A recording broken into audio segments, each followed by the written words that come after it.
जिंदगी में कई बार इतना अकेलापन और दर्द हो जाता है कि इंसान किसी भी रास्ते पर चल पड़ता है बिना ये सोचे कि आगे क्या होगा। कभी कभी वो रास्ता एक ऐसी दुनिया में ले जाता है जहां इंसानी दुनिया के दुख तो छोटे लगने लगते हैं। आज की कहानी है एक ऐसे ही लड़के की जिसने अपने दर्द से भागकर एक उजाड़ श्मशान घाट में 21 दिन की साधना की और एक अप्सरा को अपने जीवन में बुला लिया। लेकिन क्या उस अप्सरा का वरदान उसके लिए वरदान ही रहा, या फिर एक ऐसा श्राप बन गया जिसने उसकी जिंदगी में भूतों और यक्षिणियों का एक भयानक युद्ध शुरू कर दिया। आज मैं आपको वही कहानी सुनाऊंगा। कहानी शुरू करने से पहले अगर आप पहली बार इस चैनल पर आए हैं तो चैनल को सब्सक्राइब करके हमारी इस फैमिली का हिस्सा बन जाइए और प्लीज इस कहानी को पूरा जरूर सुनिए। और दोस्तों, मुझे आपसे एक शिकायत है कि आप लोग ना तो चैनल को सब्सक्राइब करते हो और ना ही हाइप और कमेंट करते हो। चलिए अब कहानी की तरफ बढ़ते हैं। कहानी शुरू होती है विंध्याचल शहर से। पहाड़ियों से घिरा घने पेड़ों वाला एक शांत सा शहर। इसी शहर के एक पुराने से मोहल्ले में एक दो मंजिला पक्के मकान में गौरव रहता था। गौरव उदास रहने वाला लड़का था। उम्र थी 19 साल, लेकिन चेहरे पर एक ऐसी थकान थी जैसे कोई बुढ़ापे में जी रहा हो। उसकी जिंदगी धीमी थी, बहुत धीमी। सुबह उठना, चुपचाप तैयार होना, कॉलेज जाना, वहां भी एक कोने में बैठकर लेक्चर सुनना, फिर सीधे घर आकर अपने कमरे में बंद हो जाना। उसकी दुनिया बस उतनी ही थी। उसकी ये उदासी बेवजह नहीं थी। उसकी असली मां का देहांत तब हुआ था जब वह सिर्फ 7 साल का था। 1 साल बाद ही उसके पिता श्रीकांत अग्रवाल ने दूसरी शादी कर ली। नई मां का नाम था सुमन। शुरू में तो सुमन ने गौरव को बहुत प्यार दिखाया, नए कपड़े दिलवाए, उसके साथ खेली, लेकिन ये सब 1 साल तक ही चला। जब सुमन के अपने 2 बेटे आकाश और विशाल हुए, तब से गौरव के लिए उस घर में जगह घटती चली गई। उसका कमरा अब गोदाम जैसा था। जहां फालतू का सामान रखा जाता था वहां अब वो रहता था। खाने में भी भेदभाव। अगर दाल में कोई अच्छा टुकड़ा मिला तो वो आकाश और विशाल की प्लेट में। गौरव को बस ऊपर का पानी। उसके पिता श्रीकांत कपड़े का व्यापारी थे, दुकान पर ही ज्यादातर व्यस्त रहते। घर आते तो सुमन उनके सामने गौरव के लिए अच्छी बनी रहती, लेकिन पिता की नजरें भी अब आकाश और विशाल को ज्यादा तलाशती थीं। गौरव महसूस करता था कि वो इस घर में एक अनचाहा मेहमान है, जिसे रहने को तो कह दिया गया है, लेकिन जल्दी से चले जाने की उम्मीद के साथ। कॉलेज में भी हालात अच्छे नहीं थे। उसका शांत स्वभाव, उसकी अकेली रहने की आदत उसे बुल्ली के लिए एक आसान टारगेट बना देती थी। कुछ लड़कों का एक ग्रुप था, राजन और उसके दोस्त। वो अक्सर गौरव को घेर लेते। एक दिन लाइब्रेरी से किताब लेकर निकल रहा था गौरव, तो राजन ने रास्ता रोक लिया। राजन ने ठिठोली करते हुए कहा, अरे यार गौरव, इतना गंभीर क्यों रहता है? तेरी तो बातें भी सुनने को तरस जाए कोई। गौरव ने सिर नीचा करके कहा, मुझे जाने दो राजन, मुझे क्लास में जाना है। राजन के एक दोस्त ने उसकी किताब छीन ली और कहा, अरे ये क्या भारी भारी किताबें उठा रहा है? पढ़ लिख कर आईएएस बनेगा क्या? वो सब हंसने लगे। गौरव ने वहीं खड़े खड़े सब सह लिया। विरोध करने का मतलब था और मार खाना।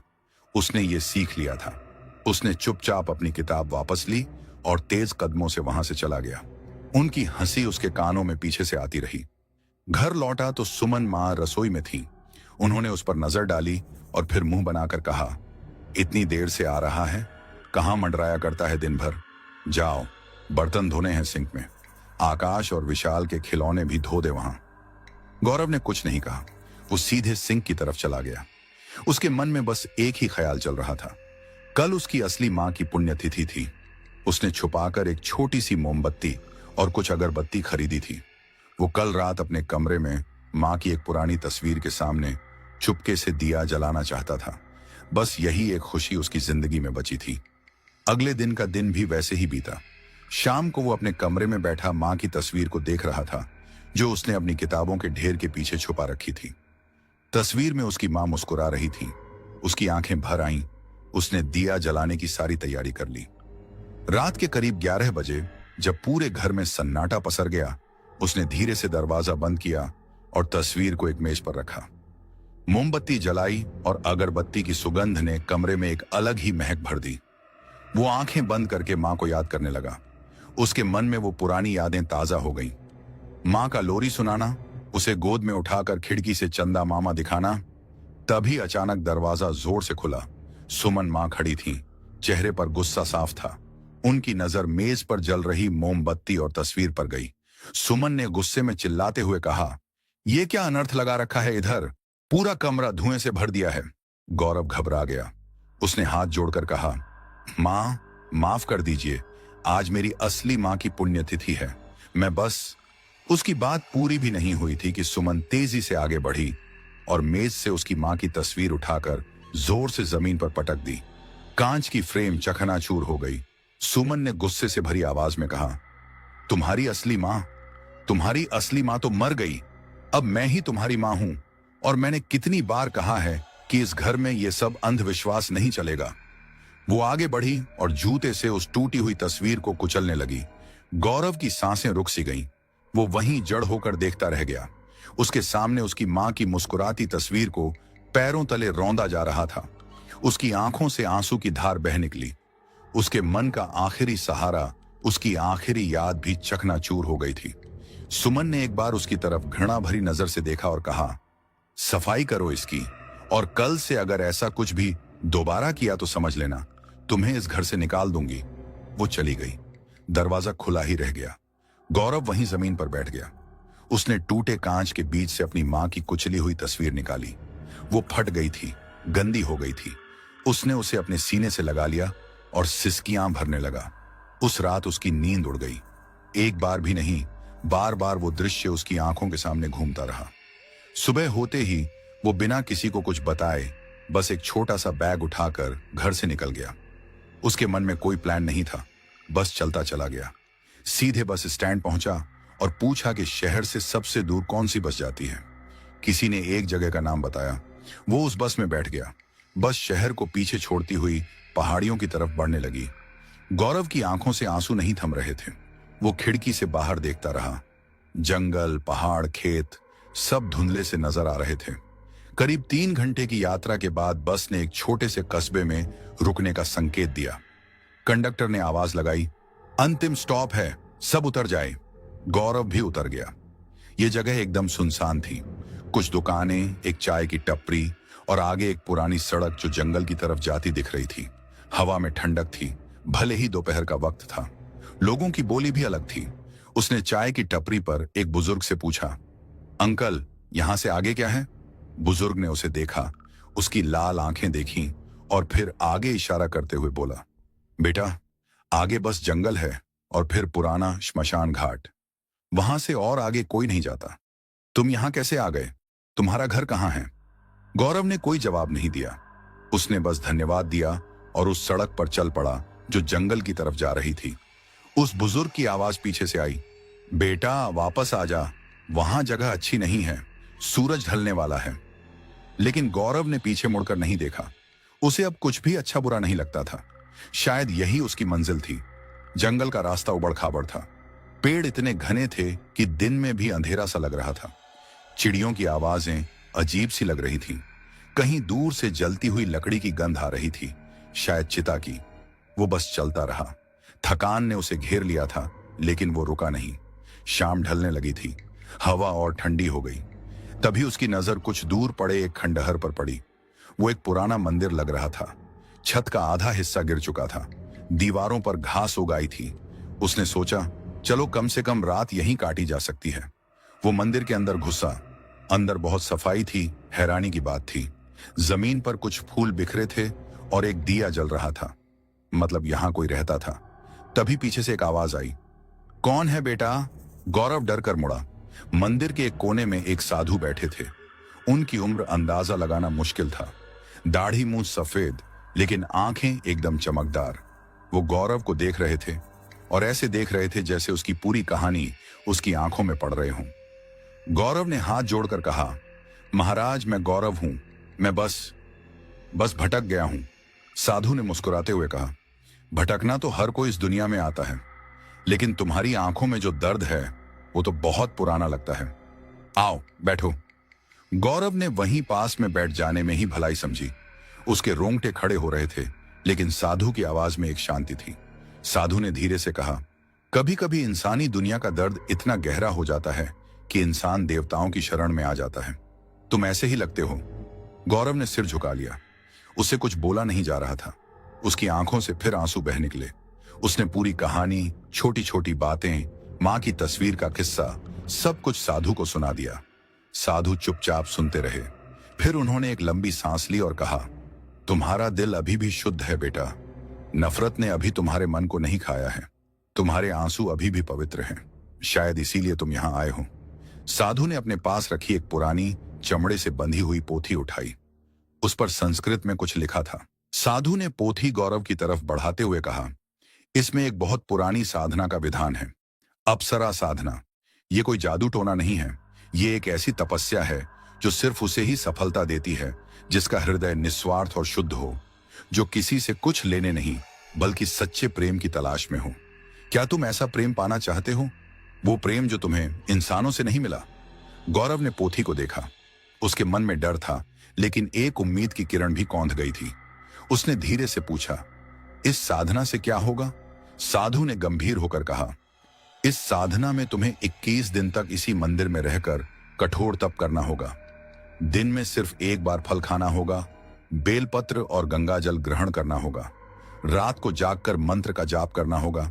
यहां मच्छर होंगे, ठंड होगी, अकेलापन होगा, डर होगा। अगर तुम्हारा मन डगमगाया, अगर तुम्हारे मन में लालसा आई, तो साधना भंग हो जाएगी और तुम्हें भारी नुकसान हो सकता है। लेकिन अगर तुम सच्चे मन से, निस्वार्थ भाव से साधना पूरी कर लिए, तो तुम्हें एक अप्सरा का वरदान मिलेगा। वो तुम्हारी रक्षा करेगी, तुम्हारा कल्याण करेगी। क्या तुम ये कर सकोगे? गौरव ने सोचा। उसके पास तो था ही क्या, जाने का कोई रास्ता नहीं था। शायद यही उसकी नियति थी। उसने दृढ़ता से कहा, हाँ महाराज, मैं करूंगा। साधु ने मुस्कुराते हुए कहा, अच्छा, कल सुबह से शुरू करोगे। आज रात आराम करो। उस रात गौरव उस मंदिर में सोया। बाहर जंगल से अजीब अजीब आवाजें आ रही थी। कभी लगता कोई रो रहा है, कभी कोई हंस रहा है, लेकिन उसने अपने कान बंद कर लिए। उसके मन में एक अजीब सी शांति थी। शायद पहली बार उसे लगा कि उसकी जिंदगी का कोई मकसद है। सुबह होते ही साधु ने उसे स्नान कराया, सफेद वस्त्र दिए और साधना का पूरा विधान समझाया। मंत्र, बैठने का तरीका, समय, सब कुछ। साधु ने अंत में कहा, मैं तुम्हारी साधना के दौरान यहां नहीं रहूंगा। तुम्हें अकेले ही इसका सामना करना है। 21वें दिन जब चंद्रमा पूरा होगा तब फल मिलेगा। और फिर साधु चले गए। गौरव अकेला रह गया उस उजाड़ मंदिर में। उसकी साधना शुरू हो गई। पहले कुछ दिन बहुत कठिन थे। मच्छरों ने जीवन दूभर कर दिया। ठंड रात को हड्डियों तक भेदती, भूख लगती, डर लगता। कई बार उसका मन हुआ कि ये सब छोड़कर भाग जाए, लेकिन फिर उसे अपनी मां की कुचली हुई तस्वीर याद आती, उसे सुमन मां का चेहरा याद आता और वो फिर से मंत्र जाप में लग जाता। धीरे धीरे उसे आदत होने लगी। उसका शरीर दुबला हो गया, लेकिन मन हल्का होने लगा। वो अपनी सांसों पर ध्यान लगाने लगा। बाहर की आवाजें अब उसे डराती नहीं थीं। कभी कभी उसे लगता जैसे कोई उसके आसपास घूम रहा है, कोई साया सा, लेकिन जब वो आंखें खोलता कुछ नहीं होता। एक रात जब वो गहरे ध्यान में था, उसे साफ सुनाई दिया।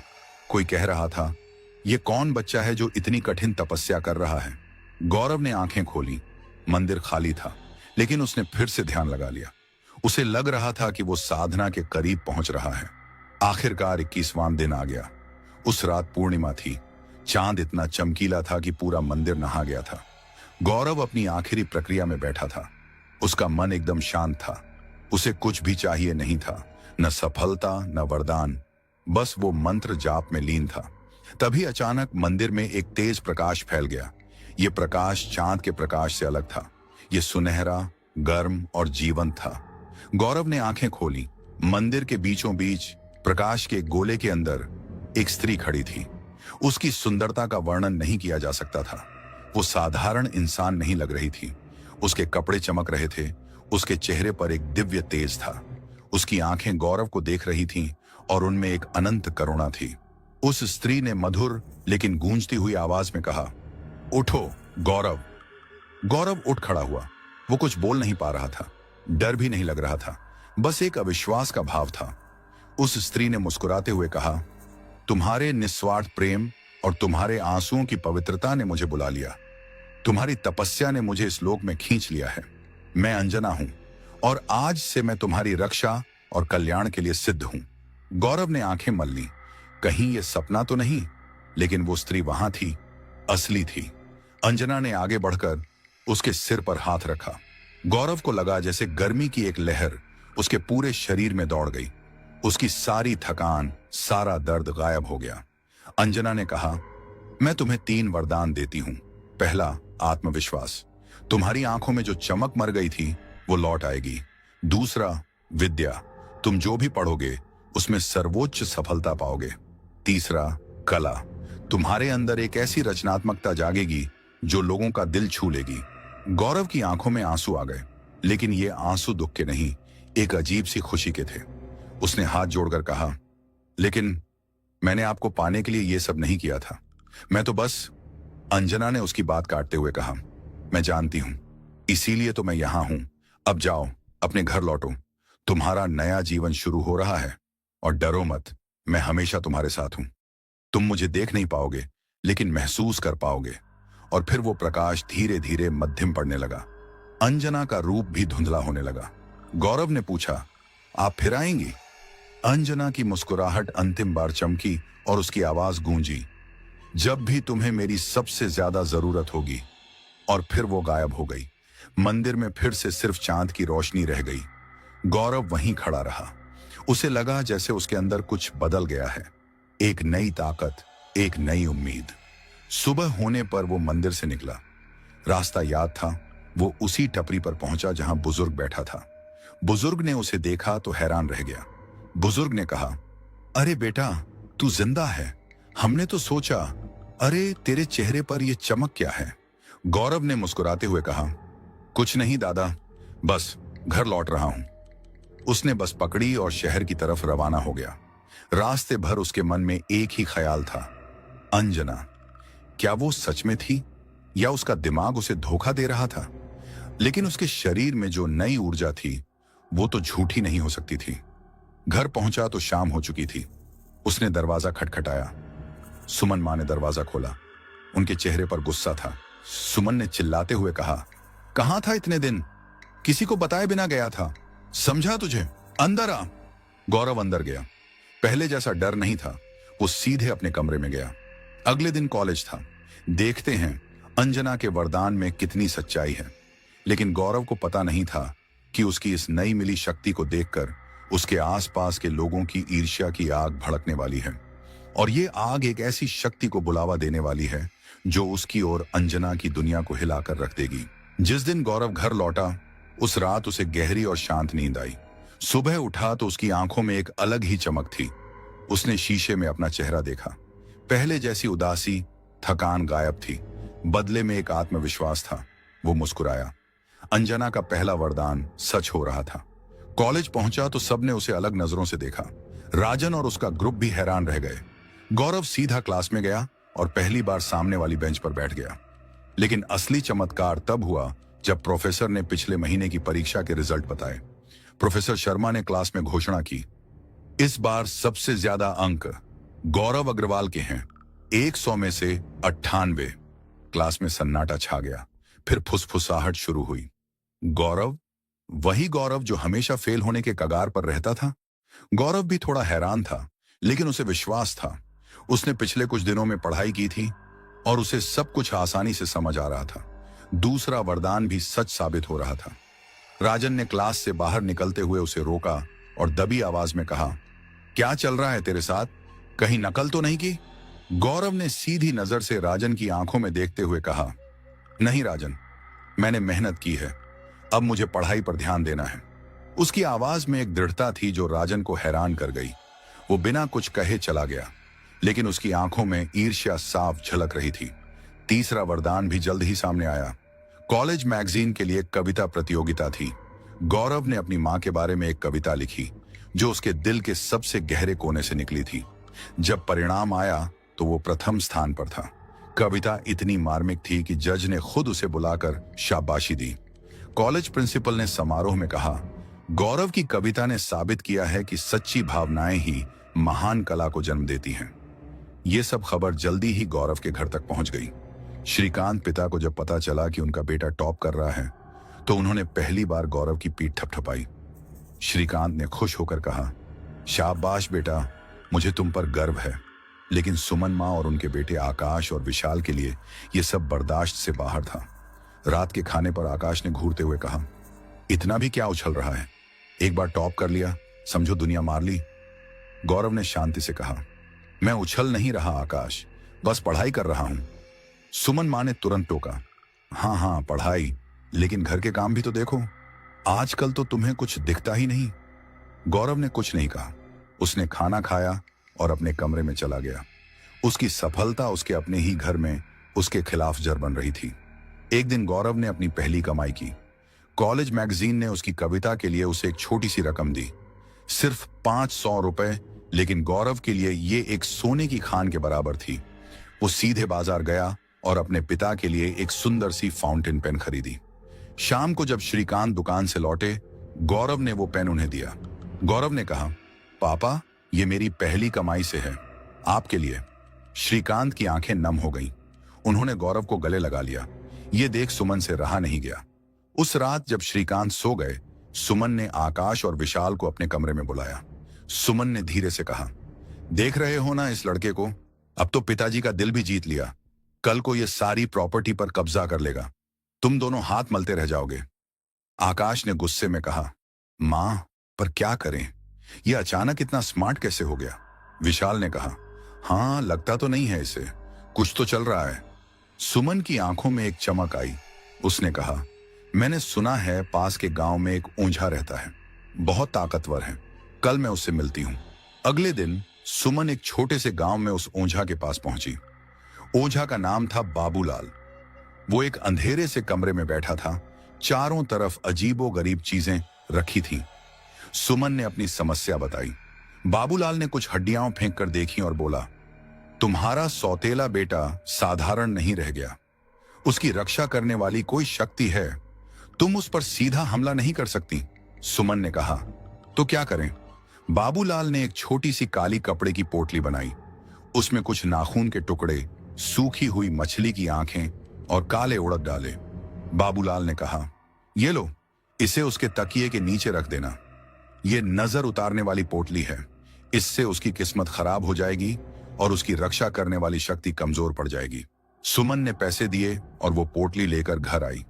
उसी रात जब गौरव नहा रहा था, वो उसके कमरे में घुसी और उसके तकिए के नीचे वो पोटली रख दी। गौरव को कुछ पता नहीं चला, लेकिन जैसे ही उसने सोने के लिए सिर तकिए पर रखा, उसे एक तेज झटका सा लगा। वो उठ बैठा। उसे लगा जैसे कोई उसके कमरे में मौजूद है। वो डर गया। तभी उसने महसूस किया उसके सीने के पास, वहीं जहां अंजना ने हाथ रखा था, एक गर्माहट फैलने लगी और एक आवाज बहुत हल्की सी उसके दिमाग में गूंजी, डरो मत। गौरव ने तकिया उठाया।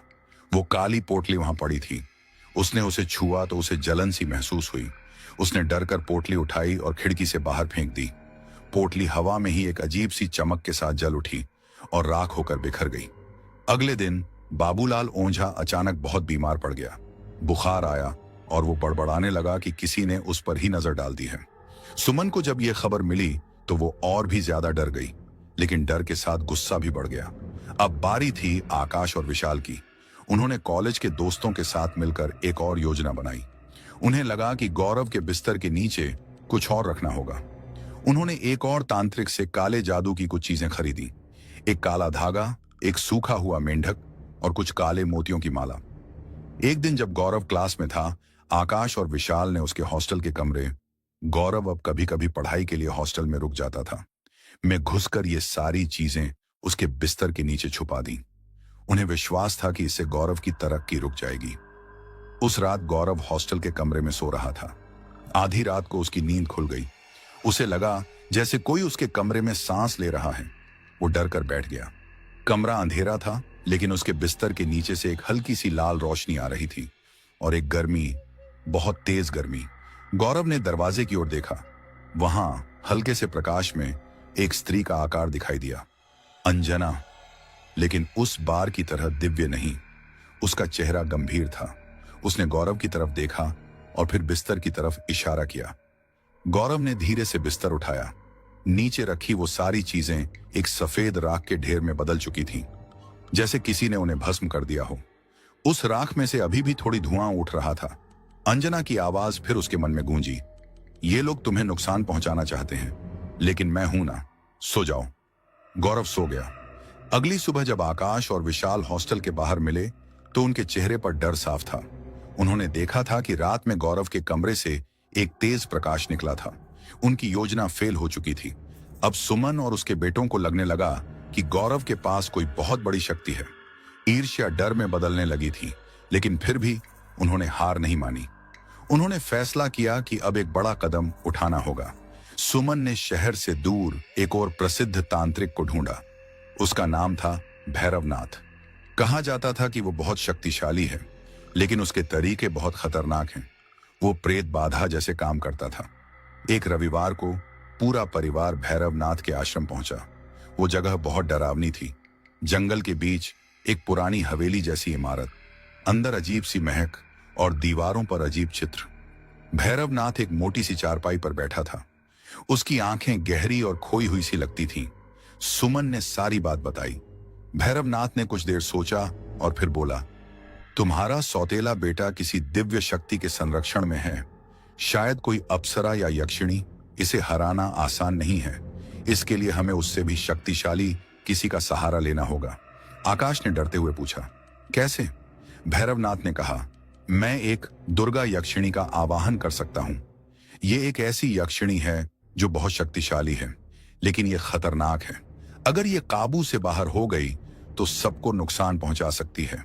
सुमन ने जल्दी से कहा, कुछ भी करो, बस उस लड़के को रोक दो। पैसा कोई समस्या नहीं है। भैरवनाथ ने हामी भर दी। उसने कहा कि अगले अमावस्या की रात को वो यहां एक अनुष्ठान करेगा। पूरे परिवार को उसमें शामिल होना होगा। इधर गौरव को कुछ पता नहीं था। वो अपनी पढ़ाई और लेखन में व्यस्त था, लेकिन उसे अक्सर अजीब सपने आने लगे। सपने में वो एक अंधेरे कुएं में गिरता हुआ महसूस करता और हर बार एक हल्की सी रोशनी उसे बचा लेती। उसे समझ आ गया था कि अंजना उसकी रक्षा कर रही है, लेकिन खतरा अभी टला नहीं था। अमावस्या की रात आई। पूरा परिवार भैरवनाथ के आश्रम में इकट्ठा हुआ। कमरे के बीच में एक अग्नि कुंड जल रहा था। भैरवनाथ ने कुछ मंत्र पढ़े और कुंड में अजीब चीजें डाली। हवा में एक दुर्गंध फैल गई। भैरवनाथ ने आंखें बंद करके जोर से पुकारा, हे दुर्गा यक्षिणी, हम तुम्हें बुलाते हैं। आओ और हमारे शत्रु का नाश करो।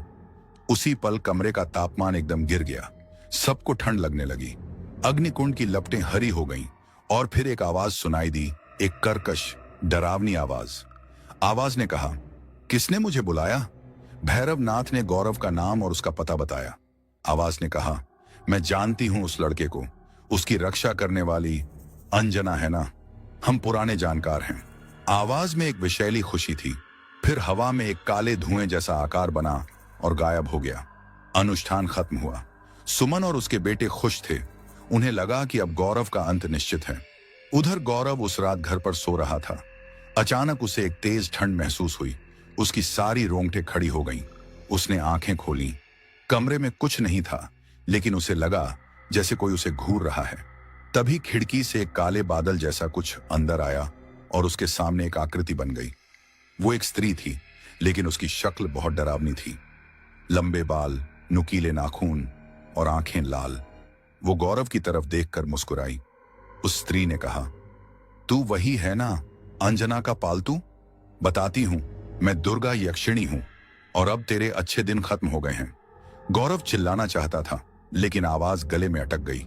यक्षिणी उसके पास आई और उसने अपना हाथ उसके सीने के पास रखा। गौरव को लगा जैसे उसकी सारी ऊर्जा, उसकी गर्मी खींची जा रही है। वो बेहोश होने लगा। तभी एक तेज सुनहरी रोशनी कमरे में भर गई। अंजना वहां खड़ी थी। उसका चेहरा क्रोध से तमतमा रहा था। अंजना ने कड़कती आवाज में कहा, दुर्गा, तुम यहां क्या कर रही हो? यह लड़का निर्दोष है। यक्षिणी ने मुड़कर देखा और हंसी। उसने कहा, अंजना, बहुत दिनों बाद मुलाकात हुई। स्वर्गलोक में तो हमारी प्रतिस्पर्धा खत्म नहीं हुई थी ना? तू इतनी दयालु क्यों बन रही है एक इंसान के लिए? अंजना ने कहा, यह कोई प्रतिस्पर्धा नहीं है, यह अन्याय है। हट जाओ इस लड़के से। यक्षिणी ने गुस्से में कहा, नहीं हटूंगी। मुझे बुलाया गया है और मैं अपना काम पूरा करूंगी। उसी पल दोनों के बीच एक अदृश्य टक्कर हुई। कमरे में हवा तेजी से घूमने लगी, किताबें उड़ने लगी। गौरव बिस्तर पर बेबस देखता रहा। वो कुछ कर नहीं सकता था। अंजना और यक्षिणी दोनों एक दूसरे की तरफ बढ़ी, लेकिन तभी यक्षिणी ने एक अचानक हमला किया। उसने अपने काले बालों को तेजी से फैलाया, जो सांपों की तरह अंजना की तरफ बढ़े। अंजना ने अपने हाथ उठाए और एक चमकदार ढाल बना ली। काले बाल उस ढाल से टकराकर जल गए। यक्षिणी चिल्लाई। उसने पीछे हटते हुए कहा, तू अभी भी उतनी ही ताकतवर है, लेकिन मैं हार मानने वाली नहीं हूं। हम फिर मिलेंगे। और वो काले धुएं में तब्दील होकर खिड़की से बाहर निकल गई। कमरा शांत हो गया। अंजना की चमक भी मध्यम पड़ गई। वो गौरव के पास आई। गौरव ने कमजोर आवाज में कहा, कौन थी वो? अंजना ने गंभीर होकर कहा, एक बहुत पुरानी दुश्मन। स्वर्गलोक में हम दोनों में शक्ति को लेकर प्रतिस्पर्धा रही है, लेकिन मैंने कभी नहीं सोचा था कि वो इतनी नीचे गिर जाएगी। तुम्हारे परिवार वालों ने उसे बुलाया है। ये लड़ाई अब सिर्फ तुम तक सीमित नहीं रही। गौरव ने डरते हुए पूछा, अब क्या होगा? अंजना ने उसके सिर पर हाथ रखा। गौरव को फिर से ऊर्जा महसूस हुई। अंजना ने कहा, अब लड़ाई शुरू हो गई है और मैं वादा करती हूं, मैं तुम्हारी रक्षा करूंगी, लेकिन तुम्हें भी सावधान रहना होगा। वो तुम्हारी ऊर्जा चूसना चाहती है। तुम कमजोर पड़े तो मैं भी कमजोर पड़ूंगी। और फिर अंजना गायब हो गई। गौरव अकेला रह गया। उसकी सांसें तेज थीं। उसने महसूस किया कि अब सब कुछ बदल गया है। पहले वो अकेला था, फिर उसे अंजना मिली, और अब उसकी एक दुश्मन भी हो गई थी। एक ऐसी दुश्मन जो उसकी और अंजना दोनों की शक्ति से जानती थी। अगली सुबह गौरव उठा तो वो बहुत कमजोर महसूस कर रहा था, जैसे किसी ने उसकी सारी ताकत खींच ली हो। कॉलेज जाने का मन नहीं कर रहा था। वो समझ गया था कि यक्षिणी ने उस पर हमला शुरू कर दिया है। उधर सुमन के घर में भैरवनाथ ने संदेश भेजा कि यक्षिणी सफलता से प्रवेश कर गई है। अब गौरव का पतन निश्चित है। सुमन, आकाश और विशाल खुश थे। उन्हें लगा कि आखिरकार वो जीत गए हैं, लेकिन उन्हें नहीं पता था कि उन्होंने जिस शक्ति को बुलाया था वो अब सिर्फ गौरव तक सीमित नहीं रहने वाली थी। उसकी भूख बढ़ती जाएगी और एक दिन वो उन तक भी पहुंच सकती है। गौरव ने अपनी डायरी में लिखा, आज मैंने मौत को चेहरे से चेहरा मिलाकर देखा। वो डरावनी थी, लेकिन अंजना थी। उसने मुझे बचाया। अब मैं जानता हूं ये लड़ाई लंबी चलेगी और मैं हार नहीं मानूंगा। लेकिन गौरव को क्या पता था कि ये सिर्फ शुरुआत थी। यक्षिणी ने अपना काम शुरू कर दिया था। अगली रात से गौरव के सपनों में वो फिर आने वाली थी, और इस बार अंजना भी उसे रोक नहीं पाएगी, क्योंकि यक्षिणी ने एक ऐसी तरकीब ढूंढ ली थी जिससे अंजना की शक्ति कमजोर पड़ सकती थी। उस रात के बाद गौरव की जिंदगी एक नर्क में बदल गई। यक्षिणी ने उसके सपनों पर कब्जा कर लिया था। हर रात जैसे ही वो सोता, वो आ जाती। पहली रात सपना बहुत साधारण सा शुरू हुआ। गौरव अपने बचपन के घर में था। उसकी असली माँ रसोई में कुछ बना रही थी और मुस्कुराकर उसे देख रही थी। गौरव खुश था। तभी अचानक माँ का चेहरा बदलने लगा। उनकी आंखें काली पुतलियों में बदल गईं और मुस्कान एक डरावनी गिरह में। माँ की आवाज में यक्षिणी की कर्कश आवाज आई, तू मुझसे कैसे बचेगा? मैं तेरी हर याद में घुस जाऊंगी। गौरव चीख कर उठ बैठा। सारा बिस्तर पसीने से भीगा हुआ था। उसकी धड़कनें इतनी तेज थीं जैसे दौड़ लगा आया हो। वो सो नहीं पाया बाकी रात। ऐसे ही हर रात एक नया डरावना सपना। कभी वो कॉलेज के एग्जाम हॉल में फंसा होता और उसकी कॉपी पर खून से लिखा होता, तू फेल हो गया। कभी वो उसी श्मशान घाट में खड़ा होता जहां उसने साधना की थी, और सारी लाशें उसकी तरफ बढ़ने लगती। उसका स्वास्थ्य बिगड़ने लगा। वो दिन भर थका थका रहता। पढ़ाई में मन नहीं लगता। कविताएं लिखने की कोशिश करता तो शब्द सूख जाते। वो समझ गया, यक्षिणी धीरे धीरे उसकी रचनात्मक ऊर्जा, उसकी जिंदा दिली चूस रही थी। अंजना के वरदान मध्यम पड़ रहे थे।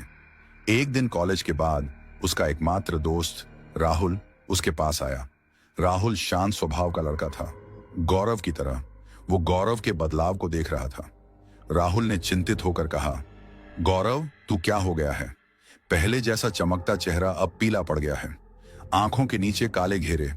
क्या बात है? गौरव ने झूठ बोलना चाहा, लेकिन राहुल की चिंता देखकर उससे रहा नहीं गया। उसने सब कुछ बता दिया। साधना, अंजना, यक्षिणी, सब कुछ। राहुल आश्चर्य से उसकी तरफ देखता रहा। राहुल ने कहा, यह सब सच है? मतलब भूत प्रेत, अप्सरा? गौरव ने हां में सिर हिलाया। राहुल ने कुछ देर सोचा और फिर बोला, मेरे नाना जी गांव में रहते हैं। वो इन सब चीजों के बारे में जानते हैं। चल, कल छुट्टी है, हम उनसे मिलने चलते हैं, शायद कोई रास्ता बता दें। गौरव को एक उम्मीद सी दिखी। अगले दिन दोनों राहुल के नाना जी के गांव पहुंचे। नाना जी बहुत बूढ़े थे, लेकिन आंखें चमकदार थीं। गौरव की कहानी सुनकर वो गंभीर हो गए।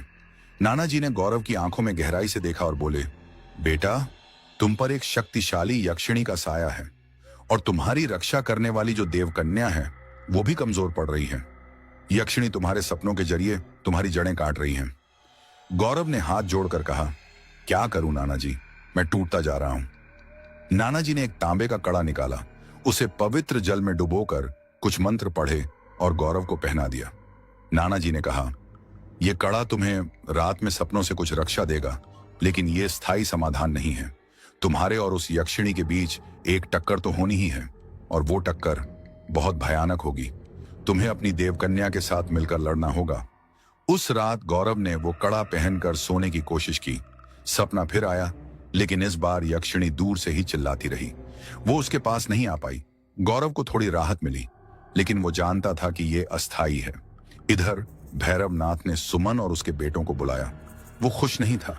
भैरवनाथ ने गुस्से में कहा, यक्षिणी नाराज है। वो कह रही है कि उस लड़के पर एक सुरक्षा कवच है। अब तुम लोगों ने कोई दूसरी मदद ली है क्या? सुमन ने घबराकर कहा, नहीं बाबा, हमने तो कुछ नहीं किया। भैरवनाथ ने कहा, चलो कोई बात नहीं, अगले पूर्णिमा की रात हम एक आखिरी और शक्तिशाली अनुष्ठान करेंगे। उस रात यक्षिणी अपनी पूरी शक्ति से हमला करेगी, लेकिन उसके लिए हमें एक बलि चाहिए, एक काले बकरे की, और तुम्हारे खून की कुछ बूंदें भी। आकाश और विशाल डर गए, लेकिन सुमन ने तुरंत हामी भर दी।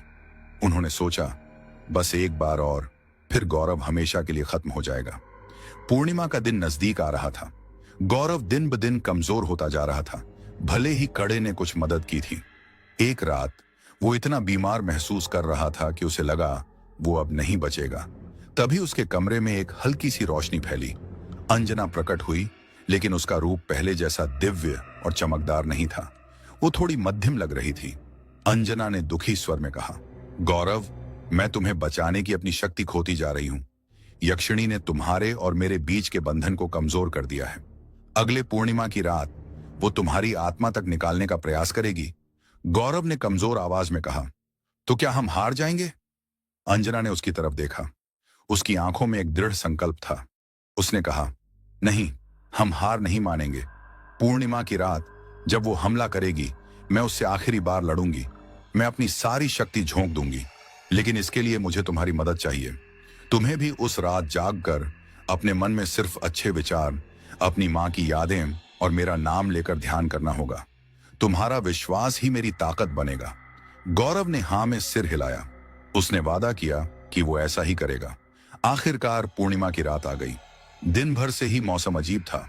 आसमान में बादल छाए थे, लेकिन बारिश नहीं हो रही थी। हवा में एक अजीब सी सनसनी थी। पक्षी चुपचाप हो गए थे।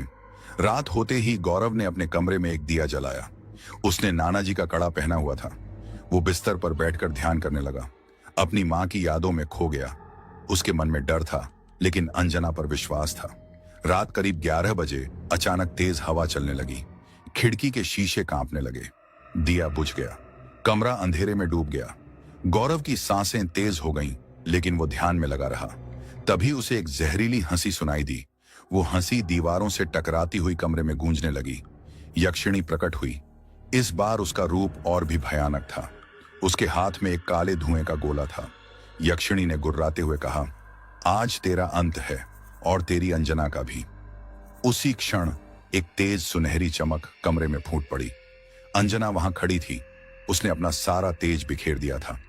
वो इतनी चमकदार थी कि गौरव की आंखें चौंधिया गईं। अंजना ने कड़क कर कहा, दुर्गा, आज यहीं तेरा अहंकार चूर चूर होगा। यक्षिणी ने जवाब नहीं दिया। उसने सीधे हमला किया। उसने वो काले धुएं का गोला अंजना की तरफ फेंका। अंजना ने अपने हाथों से एक प्रकाश की किरण निकाली और उस गोले को काट दिया। गोला फटकर गायब हो गया। फिर युद्ध शुरू हुआ। यह कोई सामान्य लड़ाई नहीं थी। ये दो दिव्य शक्तियों का महायुद्ध था। वो कमरे में नहीं, बल्कि एक अलग ही आयाम में लड़ रही थी, लेकिन उसका असर इस दुनिया पर दिख रहा था। गौरव के कमरे में हवा तूफान बन गई। चीजें उड़ने लगीं। दीवारों पर दरारें आ गईं। बाहर आसमान में अजीब अजीब रंग की बिजलियां कड़कने लगी। पूरा मोहल्ला जाग गया। लोग डर कर खिड़कियों से देखने लगे। राहुल भी अपने घर से दूर आसमान में हो रही अजीब घटनाएं देख रहा था। उसे समझ आ गया कि ये गौरव के घर की तरफ से है।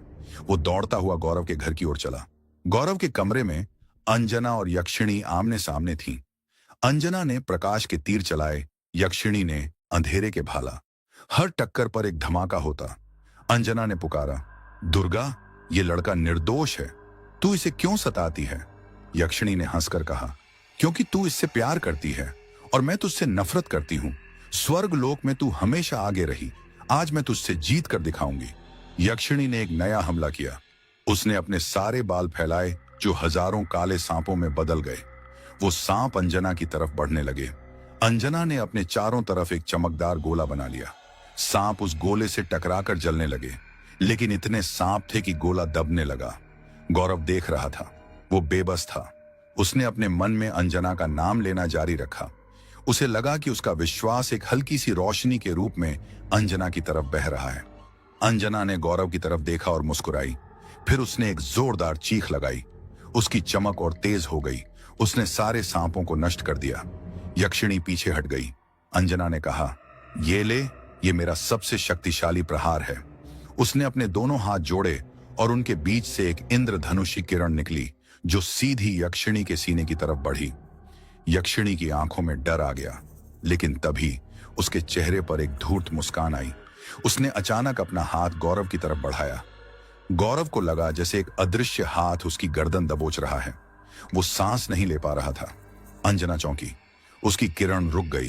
वो गौरव को बचाने के लिए मुड़ी। यक्षिणी ने उसी पल का फायदा उठाया। उसने जोर से कहा, अब देख, तेरी दयालुता ही तेरी हार का कारण बनेगी। यक्षिणी ने अपनी मुट्ठी खोली।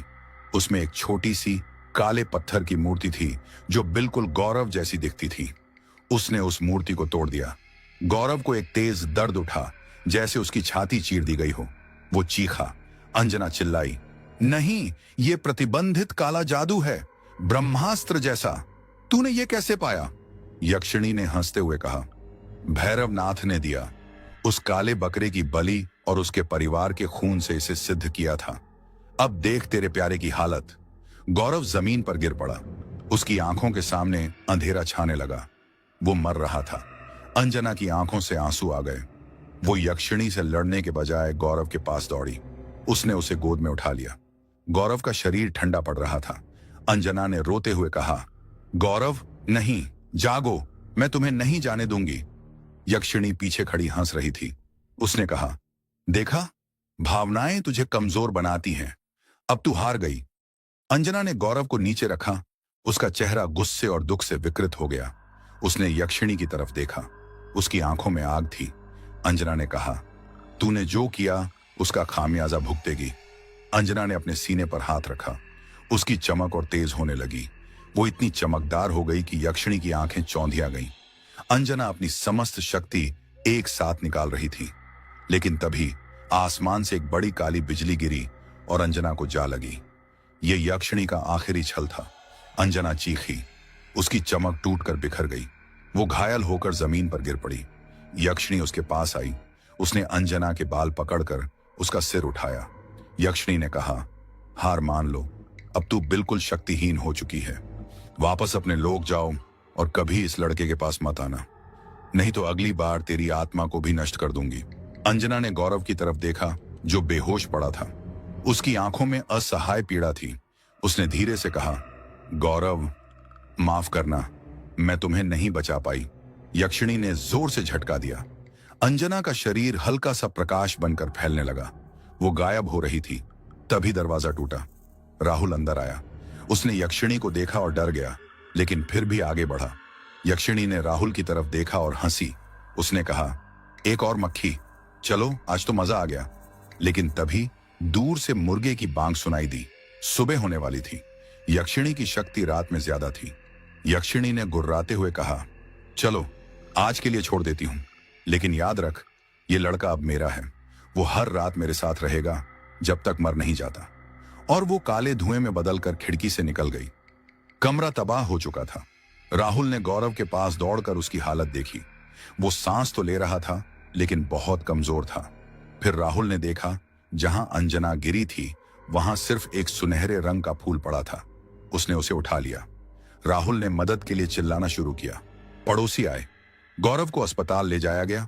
अस्पताल में डॉक्टरों ने जांच की। उन्हें कुछ समझ नहीं आया। गौरव का शरीर पूरी तरह स्वस्थ था, लेकिन वो कोमा जैसी स्थिति में था। उसकी आंखें बंद थीं और वो किसी की आवाज का जवाब नहीं दे रहा था। सुमन, आकाश और विशाल भी अस्पताल आए। उनके चेहरे पर चिंता का नाटक था, लेकिन आंखों में संतुष्टि थी। उन्हें लगा कि उनकी योजना सफल हो गई। लेकिन राहुल ने सुमन की आंखों में वो संतुष्टि देख ली। उसे शक हो गया। उसने फैसला किया कि वो गौरव की मदद करेगा। 3 दिन बीत गए। गौरव नहीं उठा।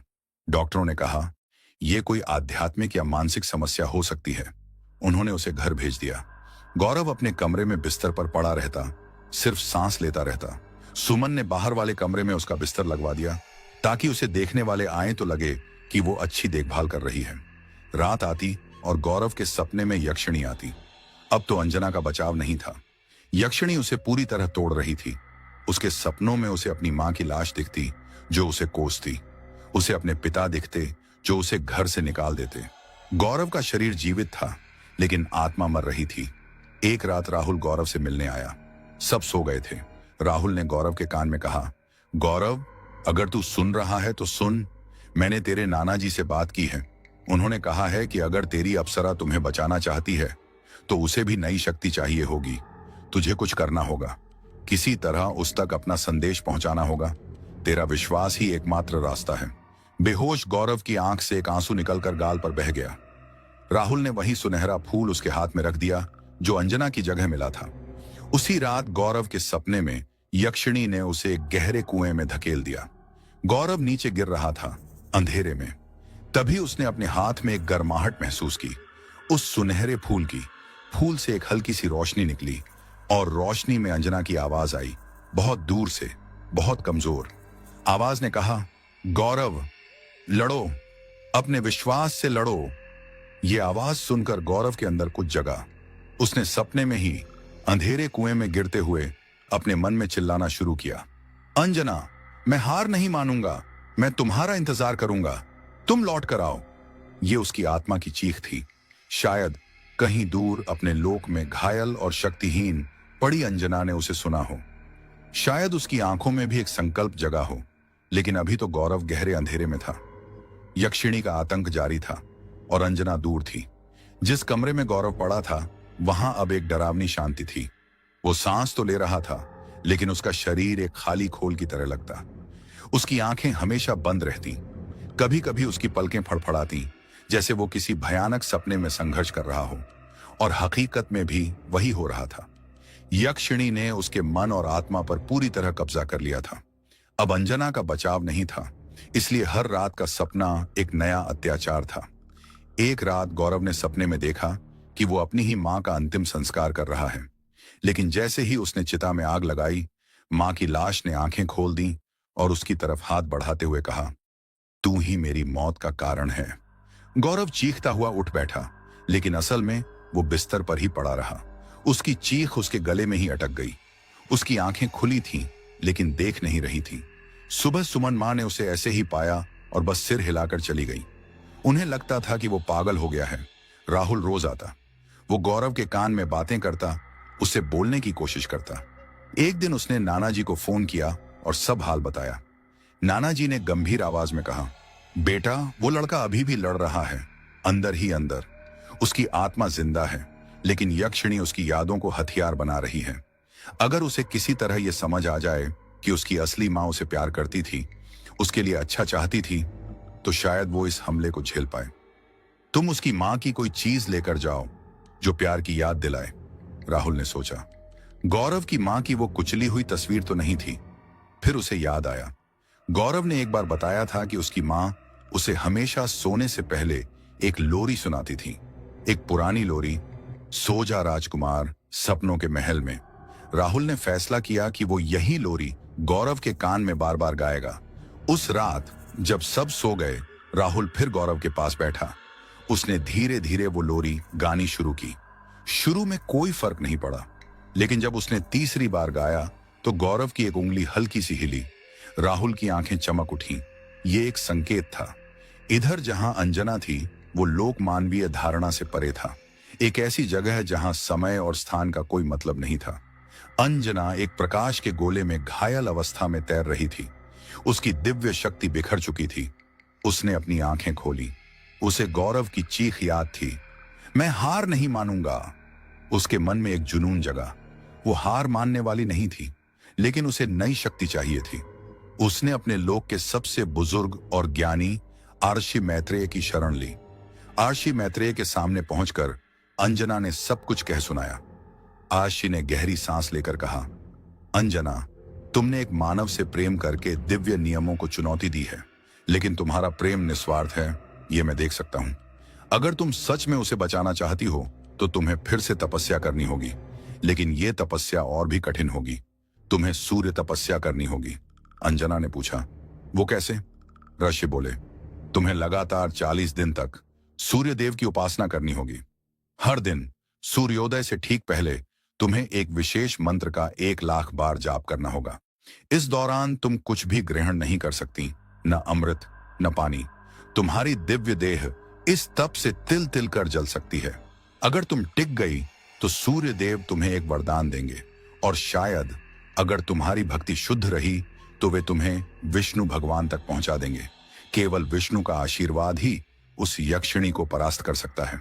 अंजना ने बिना एक पल गंवाए हाँ कह दिया। उसके लिए गौरव को बचाने से बड़ा कोई लक्ष्य नहीं था। तपस्या शुरू हुई। अंजना ने एक आग के कुंड के सामने बैठकर जाप शुरू किया। पहले 10 दिन तो उसकी दिव्य शक्ति ने उसे संभाले रखा। 11वें दिन से पीड़ा शुरू हुई। उसकी देह से एक तेज प्रकाश निकलने लगा जो उसे ही जलाने लगा। यह दिव्य तप था। उसके मन में बार बार गौरव का चेहरा आता और वो और दृढ़ होकर जाप करती। इधर गौरव की हालत और खराब हो रही थी। यक्षिणी अब सिर्फ रात में ही नहीं, दिन में भी उसे सताने लगी थी। वो उसकी चेतना में घुसकर उसे भ्रमित कर देती। एक दोपहर जब राहुल उसके सिर पर पानी डाल रहा था, गौरव की आंखें अचानक खुल गईं। लेकिन वो आंखें गौरव की नहीं थीं। वो काली पुतलियां थीं। गौरव के मुंह से यक्षिणी की आवाज निकली, बता उस देवकन्या से वो वापस ना आए, नहीं तो मैं इसकी आत्मा को इतने टुकड़े कर दूंगी कि जोड़ा नहीं जा सकेगा। राहुल डर कर पीछे हट गया। गौरव की आंखें फिर बंद हो गईं। राहुल समझ गया कि यक्षिणी का आतंक सीमा पार कर रहा है। उसने तुरंत नाना जी को फोन किया। नाना जी ने सुनकर कहा, यक्षिणी का अहंकार बढ़ गया है। अब वो सिर्फ उस लड़के तक सीमित नहीं रहेगी। जिस परिवार ने उसे बुलाया है उनकी बारी भी आएगी। और सचमुच उसी रात सुमन के साथ कुछ अजीब होने लगा। वो सो रही थी कि अचानक उसे लगा कोई उसका गला दबोच रहा है। वो उठ बैठी। सांस लेने में तकलीफ हो रही थी। कमरे में कोई नहीं था, लेकिन शीशे में उसे अपने पीछे एक काले साए की झलक दिखाई दी। वो चीखना चाहती थी, लेकिन आवाज नहीं निकली। वो घबराकर आकाश और विशाल के कमरे में गई। वो दोनों भी डर के मारे जागे हुए थे। उन्हें भी अजीब आवाजें सुनाई दे रही थीं।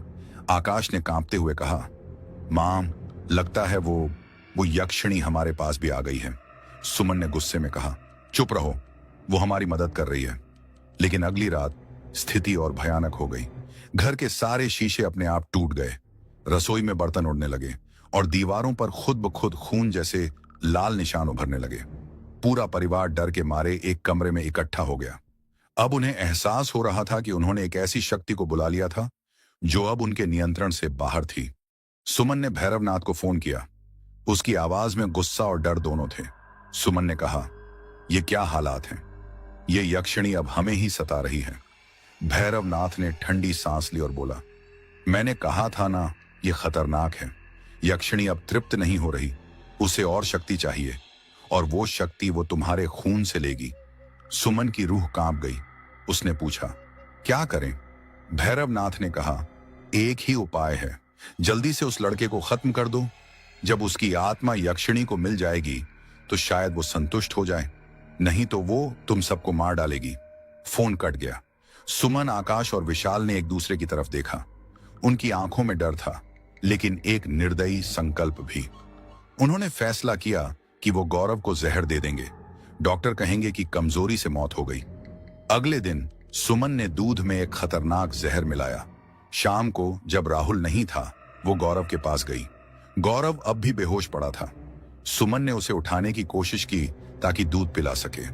तभी गौरव की आंखें फिर खुल गईं, लेकिन इस बार उनमें यक्षिणी का क्रोध नहीं, बल्कि गौरव की अपनी पीड़ा थी। आंसू भरी आंखें। गौरव ने धीरे से टूटी हुई आवाज में कहा, सुमन मां, आप मुझे मारना चाहती हैं? सुमन चौंक गई। उसका हाथ कांप गया। दूध का गिलास जमीन पर गिर गया और दूध जहरीला झाग बनाकर फैल गया। सुमन पीछे हट गई। गौरव की आंखें फिर बंद हो गईं, लेकिन उस एक वाक्य ने सुमन को हिलाकर रख दिया। वो भागकर अपने कमरे में गई और रोने लगी। शायद पहली बार उसे एहसास हुआ कि उसने क्या किया है, लेकिन डर इतना गहरा था कि पश्चाताप के लिए जगह नहीं थी। उधर अंजना की तपस्या अपने चरम पर थी। 30वें दिन उसकी दिव्य देह पारदर्शी होने लगी थी। वो लगभग समाप्त हो रही थी, लेकिन उसका जाप नहीं रुका। उसके मन में गौरव की वो लोरी गूंज रही थी जो राहुल गाता था। उसे पता नहीं था कि ये लोरी गौरव तक कैसे पहुंची, लेकिन ये उसकी ताकत बन गई। 40वें दिन की सुबह अंजना ने आखिरी बार मंत्र का उच्चारण किया। उसकी आवाज इतनी कमजोर थी कि बस फुसफुसाहट जैसी। जैसे ही उसने आखिरी शब्द कहा, आकाश से एक तेज प्रकाश की किरण उतरी और उसे घेर लिया। सूर्यदेव प्रकट हुए। सूर्यदेव ने गर्जना की, अंजना, तुम्हारी तपस्या से प्रसन्न हूं, वर मांगो। अंजना ने सिर झुकाकर कहा, प्रभु, बस एक वरदान, उस मानव गौरव की रक्षा करने का अधिकार और उस यक्षिणी को परास्त करने की शक्ति। सूर्यदेव ने कहा, यह वरदान मैं अकेला नहीं दे सकता, लेकिन मैं तुम्हें उसके पास ले चलता हूं जो दे सकता है। प्रकाश और भी तेज हुआ। अंजना ने अपनी आंखें बंद कर ली। जब वो खोली तो वो एक और दिव्य स्थान पर थी। अनंत आकाश और सामने श्री हरि विष्णु विराजमान थे। विष्णु भगवान ने करुणामय स्वर में कहा, अंजना, तुम्हारा निस्वार्थ प्रेम और तपस्या देखकर प्रसन्न हुआ। मैं तुम्हें वरदान देता हूं, तुम उस यक्षिणी को परास्त कर सकती हो, लेकिन एक शर्त है। अंजना ने कहा, कोई भी शर्त? प्रभु, विष्णु बोले, इस युद्ध के बाद तुम मानव लोक में नहीं रह सकती। तुम्हें वापस अपने लोक आना होगा और कभी उस मानव से सीधे मिलने नहीं आना होगा, क्योंकि दो लोकों के बीच का ये प्रेम संतुलन को बिगाड़ सकता है। अंजना के हृदय में एक बड़ा आघात लगा। गौरव से अलग होना, लेकिन अगर वो नहीं लड़ेगी तो गौरव मर जाएगा। उसने आंखें मूंद कर हामी भर दी। विष्णु ने मुस्कुराते हुए अंजना के माथे को छुआ। एक तेज ऊर्जा ने अंजना के भीतर प्रवेश किया। उसकी सारी शक्ति लौट आई और उससे भी ज्यादा। उसके हाथों में एक दिव्य कवच और एक चमकती हुई तलवार प्रकट हुई। विष्णु बोले, जाओ, 40वां दिन पूरा होने वाला है। यक्षिणी इसी रात उसकी आत्मा निकालने का पूरा प्रयास करेगी। तुम्हारे पास बस एक रात का समय है। अंजना ने प्रणाम किया और उसी क्षण गायब हो गई। इधर पृथ्वी पर 40वीं रात थी। हवा में एक अजीब सी बेचैनी थी। राहुल गौरव के पास बैठा था। उसे नाना जी ने बताया था कि आज की रात निर्णायक है। उसने गौरव के चारों ओर एक सफेद रंग का चौक बनाया था और उसमें गंगा जल छिड़का था। वो खुद भी डर रहा था, लेकिन हिम्मत जुटाए हुए था। रात गहराई, 12 बजने वाले थे। तभी अचानक बत्तियां टिमटिमाईं और बुझ गईं। कमरा पूरी तरह अंधेरे में डूब गया। सिर्फ चांद की हल्की रोशनी खिड़की से आ रही थी। गौरव के बिस्तर से एक हल्की सी कराह निकली। उसका शरीर ऐंठने लगा। राहुल ने देखा, गौरव के माथे पर काले धब्बे उभर रहे थे। और फिर वो आवाज फिर आई, यक्षिणी की जहरीली हंसी। ये हंसी दीवारों से नहीं, बल्कि हवा से आ रही थी। आवाज गूंजी, आज का दिन आ गया। आज इसकी आत्मा मेरी दासी बन जाएगी। गौरव के ऊपर हवा में एक काले धुएं का घना बादल बनने लगा। उस बादल से काले रंग की बूढ़ी औरत जैसी लेकिन डरावनी आंखों वाली यक्षिणी का रूप उभरा। उसने अपना एक लंबा नुकीला नाखून गौरव के सीने की तरफ बढ़ाया। वो उसकी आत्मा निकालने ही वाली थी। राहुल ने आंखें बंद कर लीं और मन ही मन प्रार्थना करने लगा। तभी खिड़की से एक तेज सुनहरी किरण अंदर आई, जैसे सुबह का सूरज एकदम से निकल आया हो। किरण इतनी तेज थी कि यक्षिणी के काले बादल छोंट गए। अंजना कमरे में खड़ी थी। उसके हाथ में चमकती तलवार, शरीर पर दिव्य कवच। उसका चेहरा शांत था, लेकिन आंखों में आग थी। यक्षिणी चिल्लाई, तू वापस कैसे आ गई? तो तू मरी नहीं? अंजना ने धीरे से लेकिन ठोस आवाज में कहा, मेरा प्रेम मरा नहीं है दुर्गा, और आज मैं तुम्हारे अत्याचार का अंत करने आई हूं। यक्षिणी गुर्राई, तुझे फिर हराऊंगी और इस बार तेरी आत्मा भी नहीं छोड़ूंगी। अंजना ने अपनी तलवार उठाई। उस पर दिव्य प्रकाश नाच रहा था। उसने कहा, आज कोई छल नहीं होगा, आज सिर्फ धर्म और अधर्म की लड़ाई है। और फिर शुरू हुआ अंतिम युद्ध। ये युद्ध पिछले वाले से भी भयंकर था। इस बार अंजना पूरी तरह से तैयार थी। यक्षिणी ने अपने सारे काले जादू आजमाए। उसने जहरीले सांप बनाए, अग्निवर्षा की, लेकिन अंजना के कवच के सामने सब बेअसर रहे। अंजना ने विष्णु मंत्र का जाप करते हुए अपनी तलवार से एक चमकदार आकृति बनाई। वो आकृति यक्षिणी पर जाकर भींच गई। यक्षिणी चिल्लाई। उसका शरीर धुएं में बदलने लगा, लेकिन इस बार धुआं गायब नहीं हो रहा था। वो वहीं कमरे में फंसा हुआ था। यक्षिणी की आवाज में अब डर था। उसने गिड़गिड़ाते हुए कहा, माफ कर दो अंजना, मैंने गलती कर दी। मैं अहंकार में भर गई थी, मुझे मत नष्ट करो। अंजना ने अपनी तलवार नीचे की। उसकी आंखों में करुणा थी। उसने कहा, मैं तुझे नष्ट नहीं करूंगी दुर्गा, लेकिन तुझे तुम्हारी सारी अनुचित शक्तियों से मुक्त कर दूंगी। तू वापस अपनी मूल अवस्था में जा और कभी किसी को सताने मत आना। अंजना ने एक और मंत्र बोला और तलवार से यक्षिणी के धुएं पर प्रहार किया। एक चमकदार विस्फोट हुआ। जब रोशनी कम हुई तो वहां यक्षिणी नहीं थी। वहां एक साधारण सी, थोड़ी उदास दिखने वाली देवकन्या खड़ी थी।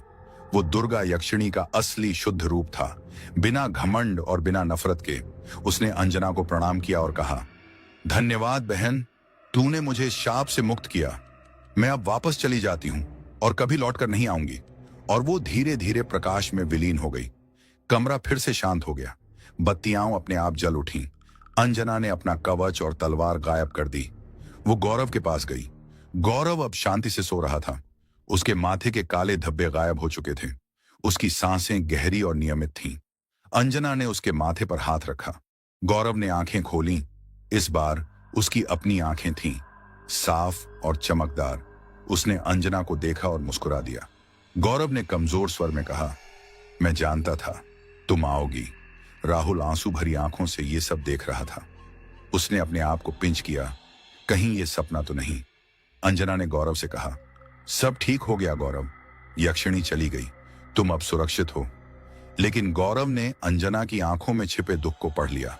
उसने पूछा, लेकिन तुम्हारी आंखों में इतना दर्द क्यों है? अंजना की आंखें भर आईं। उसने बैठकर गौरव को सब कुछ बताया।